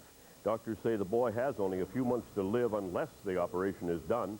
His plight captured the attention of the people of Ireland. They raised $1 million to make it possible for his parents to bring him here to Pittsburgh.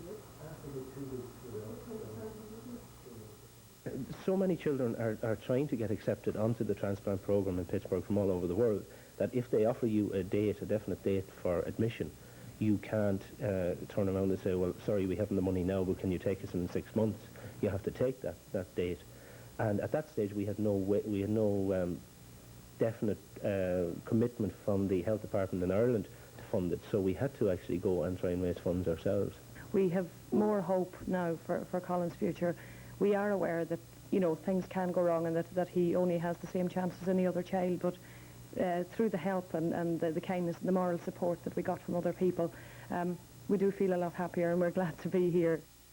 And if you would like to contribute to the fund for little Colin, donations can be sent to the Colin McStay Family Fund in care of Sister Michelle O'Leary, 3333 Fifth Avenue, Pittsburgh, 15213. A Cleveland mother of 7 remains in serious condition at Presbyterian Hospital. She's awaiting a heart transplant. 49-year-old Alita McCrae was flown to Pittsburgh March 30th, but officials have not yet been able to schedule that transplant surgery. Repairing a sun-washing satellite is proving to be a trying task for the Space Shuttle's astronauts. The broken Solar Max satellite has eluded spacewalker George Nelson twice as he tried to link up with it.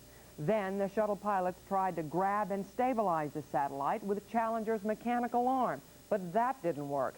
The crew wants to catch the satellite and fix it in the shuttle's cargo bay.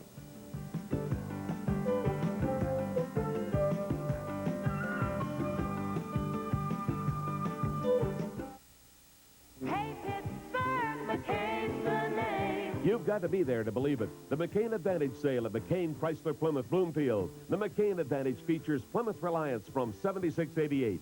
Get the McCain Advantage with sporty Plymouth Horizons, sale price from $59.88. Plus, you get Chrysler Corporation's famed 5-year, 50,000-mile limited warranty. McCain Chrysler Plymouth, Liberty Avenue, Bloomfield.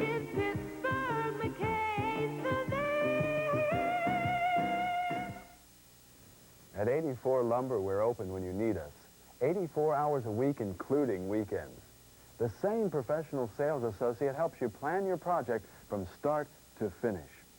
And now 84 Lumber is more than lumber. The all-new 84 has everything for your home, including ceiling fans and decorator mini blinds. Be good to yourself in 1984. Catch the 84 spirit. Now, the gasoline that lets you breathe cleaner air gives your car better performance. 88-octane Arco unleaded regular with a precise methanol blend. The highest octane major brand unleaded regular gasoline you can buy. It cleans your carburetor, helps protect your gas tank from rust and corrosion, gives you better performance, and reduces air pollution all at the same time. So it's better for your car and your lungs. 88-octane Arco unleaded regular. The fuel of tomorrow that gives you better performance today. I'm at Red Lobster to see their 5 new seafood pasta dishes. Wow, pots and pans. Don't miss a trick. Here's the linguine with clams in red or white sauce, langostinos marinara, and crab alfredo. Huh, bet you're a chef like me. Dishwasher. Oh, they do it all. You even get garlic bread and salad starting at $5.95. Frankly, I would have charged more. Red Lobster for the seafood. In pasta. Covering you. War and peace were the topics of an afternoon public forum in Greensburg today. More than 300 people gathered at Seton Hill College to discuss the U.S. Catholic Bishop's pastoral letter on war and peace. Channel 4 News Director Joe Rovito was part of a 6-member panel leading the discussions on the nuclear arms race and the challenge of peace. That forum is part of a 5-week program in 4 southwestern Pennsylvania counties to outline the pastoral letter to the public. When you play that well, it is tough to win. I mean, tough to lose. No, it wasn't It's even not really so easy to tough win to for New win. Orleans, as a matter No, of that's fact. true. They played very well, but that's where the inexperience of an expansion team sometimes Yeah. shows up. Just not ready to win those kind of games. The Maulers played probably the finest game in their brief history, and it was not quite enough to knock off one of the USFL's best. Glenn Carano threw for over 300 yards, but the Maulers lost a heartbreaker nonetheless. Last second, 27-24 to New Orleans. In the first quarter, the ball game scoreless. New Orleans was a 3rd and 2, and watch the great catch here by Buford Jordan. Catches it one-handed on a 3rd down. That sets up the first touchdown of the game. Marcus Dupree, 5-yard run. He didn't play that much. 7-0 New Orleans. Maulers came back. Carano, 9-yard touchdown pass to Greg Anderson. That tied the game at 7 apiece. That was the score at the halftime. Now, 10-10 in the 3rd. Walton, a 15-yard touchdown pass to Marion Brown. 17-10. Big play here, 4th and 2, and the Maulers stop New Orleans. That sets them right up. It is Carano to Anderson again. The game is tied at 17. And Carano, long pattern down the sideline to Anderson, out of bounds at the 1-yard line. Then the quarterback takes it in for the touchdown. The Maulers lead 24-17. With less than 2 minutes to play, Walton, a touchdown bomb to Charlie Smith. It's tied at 24. 26 seconds to play. Walton hits a pass for a first down to 24. And Tim Mazzetti kicks a 41-yard field goal with just 10 seconds to play. And New Orleans beats the Maulers 27-24. In the 4th quarter, Philadelphia leading Arizona 22-21. That game at Tempe. New Jersey blew out Memphis 35-10. This afternoon at the Civic Arena, the Spirit beat the New York Arrows 11-6, and it was the Paul Child Show. He scored the first 3 goals of the game. There's number 1. That gave Pittsburgh a 1-0 lead. Dave Hagen, nice pass to Child. Child second. The Spirit second to make it 2-0.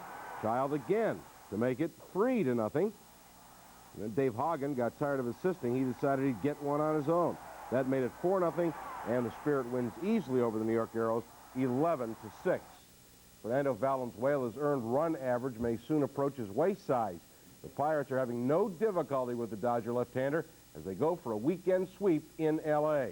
In the 8th inning, the Pirates leading the Dodgers 4-2. Johnny Ray, a couple of RBI with a bases-loaded single. It was a 4-0 ball game. Rick Rhoden working on the shutout. Mike Marshall hit a 2-run homer for the Dodgers in the 7th. Guante on in relief in the 7th. Buccos now batting in the 8th, leading 4-2. The Reds came from way back and beat the Philadelphia Phillies in 11, 8-7. Atlanta took care of Montreal 6-2. Braves got good pitching today. Lenny Barker on the mound. He gets a strikeout here. Punching out Brian Little. Braves 6th inning, 2-0. Glenn Hubbard. It's a home run over the left center field fence. Rains back, nothing he can do. And the Braves go on to win it 6-2. Chicago and San Diego, the Cubs leading the Padres 2-1 in the 7th inning. St. Louis leading the Giants 5-2 in the 5th, and the Mets will play in the Astrodome tonight. In the American League, the defending world champions have yet to win a game. Minnesota beat them 7-3. Detroit, undefeated, beat the White Sox 7-3. Yankees in Texas tied 3-3 in the 11th. Kansas City came from behind. This is a final now to beat the Indians 5-4. It was California 4, Toronto 3. That ball game in the 8th inning. Oakland leads Boston 9-2 in the 6th. Milwaukee looking for their first win, leading Seattle 3-1 in the 5th inning. Andy Bean has seen both ends of the Greater Greensboro Open. He had a commanding lead. He blew it, then he regained it, and he ended up winning the tournament. Bean at one time had a 4-stroke lead, but he got it back today. Bean on 13. Nice birdie here to go 7 under par. Off the putting surface on 16. Very nice putt. A 2-shot lead, and he took care of George Archer to win the Greater Greensboro Open. And a sudden death playoff for the Dinah Shore Classic between Julie Inkster and Pat Bradley. Okay. They're still on sudden death. All right, thanks a lot, Stan. Los Angeles officials are going over the final details of security plans for the Summer Olympic Games. Vacations have been canceled for L.A. police officers to provide extra manpower. And the FBI has formed a special anti-terrorist unit to protect athletes and visitors.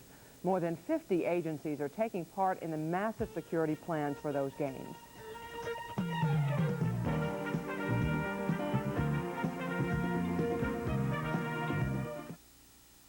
Hey, Vern, I see you brought the youngins in for one of them delicious stop-and-go hot dogs.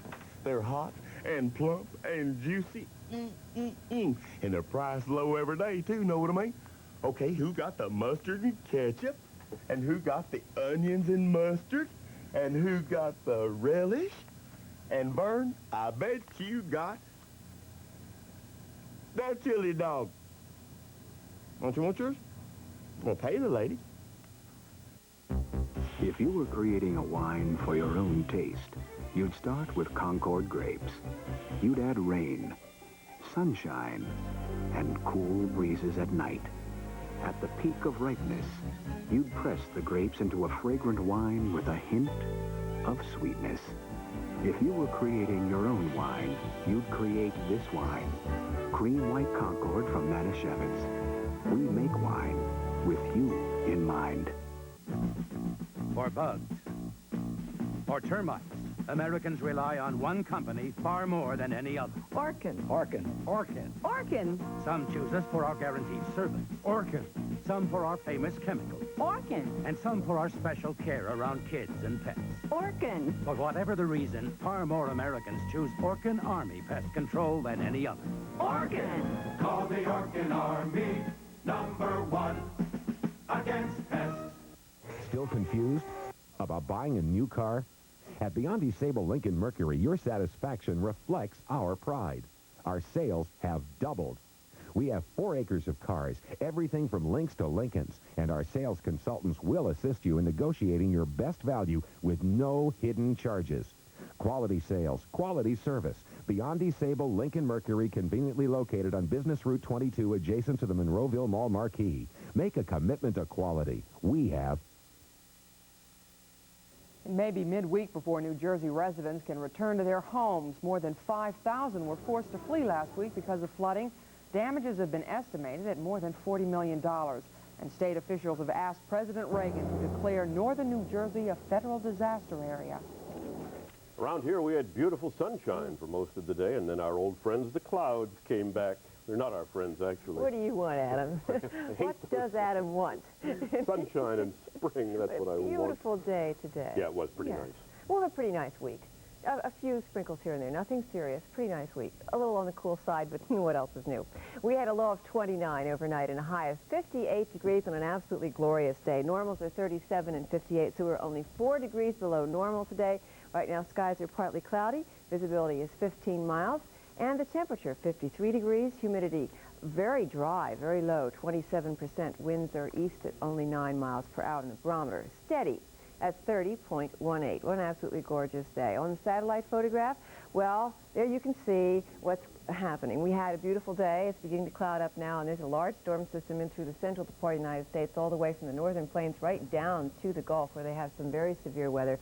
some heavy rains down along the Gulf. But we're still having a nice evening. We're going to get some clouds in tomorrow. Let's look at the National Weather Service radar, Skywatch 4 from Greater Pitt, within 120-mile radius. Skies are lovely and clear, and no weather to speak of, no precipitation to speak of. Well, on the national map, our temperatures will still be below normal this week, but only by 3 degrees. We'll have less rain than we had last week, and most of that will fall next Sunday. There's a large area of high pressure that's way up in Canada. Practically covers the East Coast. That's going to be our weather for a good part of the week, which means we'll have a lot of sunshine. Now, we just have a chance of showers Monday and a chance on Wednesday as some systems move across the south, but in most cases, we will be on the northern edge of that rain. On Monday, they could have a few showers in Washington County, northern West Virginia, but they should stay out of Allegheny County, or at least will be on the northern edge of that, maybe a sprinkle or two. There is a tornado watch as they get some very, very severe weather down along the Gulf, not in Pennsylvania, but in portions of Arkansas, southeast Louisiana, and central and southern Mississippi, and that's till midnight. They've been getting heavy rains down there as well. The 1 inch, some areas actually since Saturday have had, particularly in Oklahoma and Missouri, have had as much as 3 and 4 inches of rain. That's just since yesterday. So this is the area down here where we want to be keeping an eye on. They'll be having those tornado watches, and they do at this time of the year. Unfortunately, it's spring, and that's what happens. Nation's low temperature.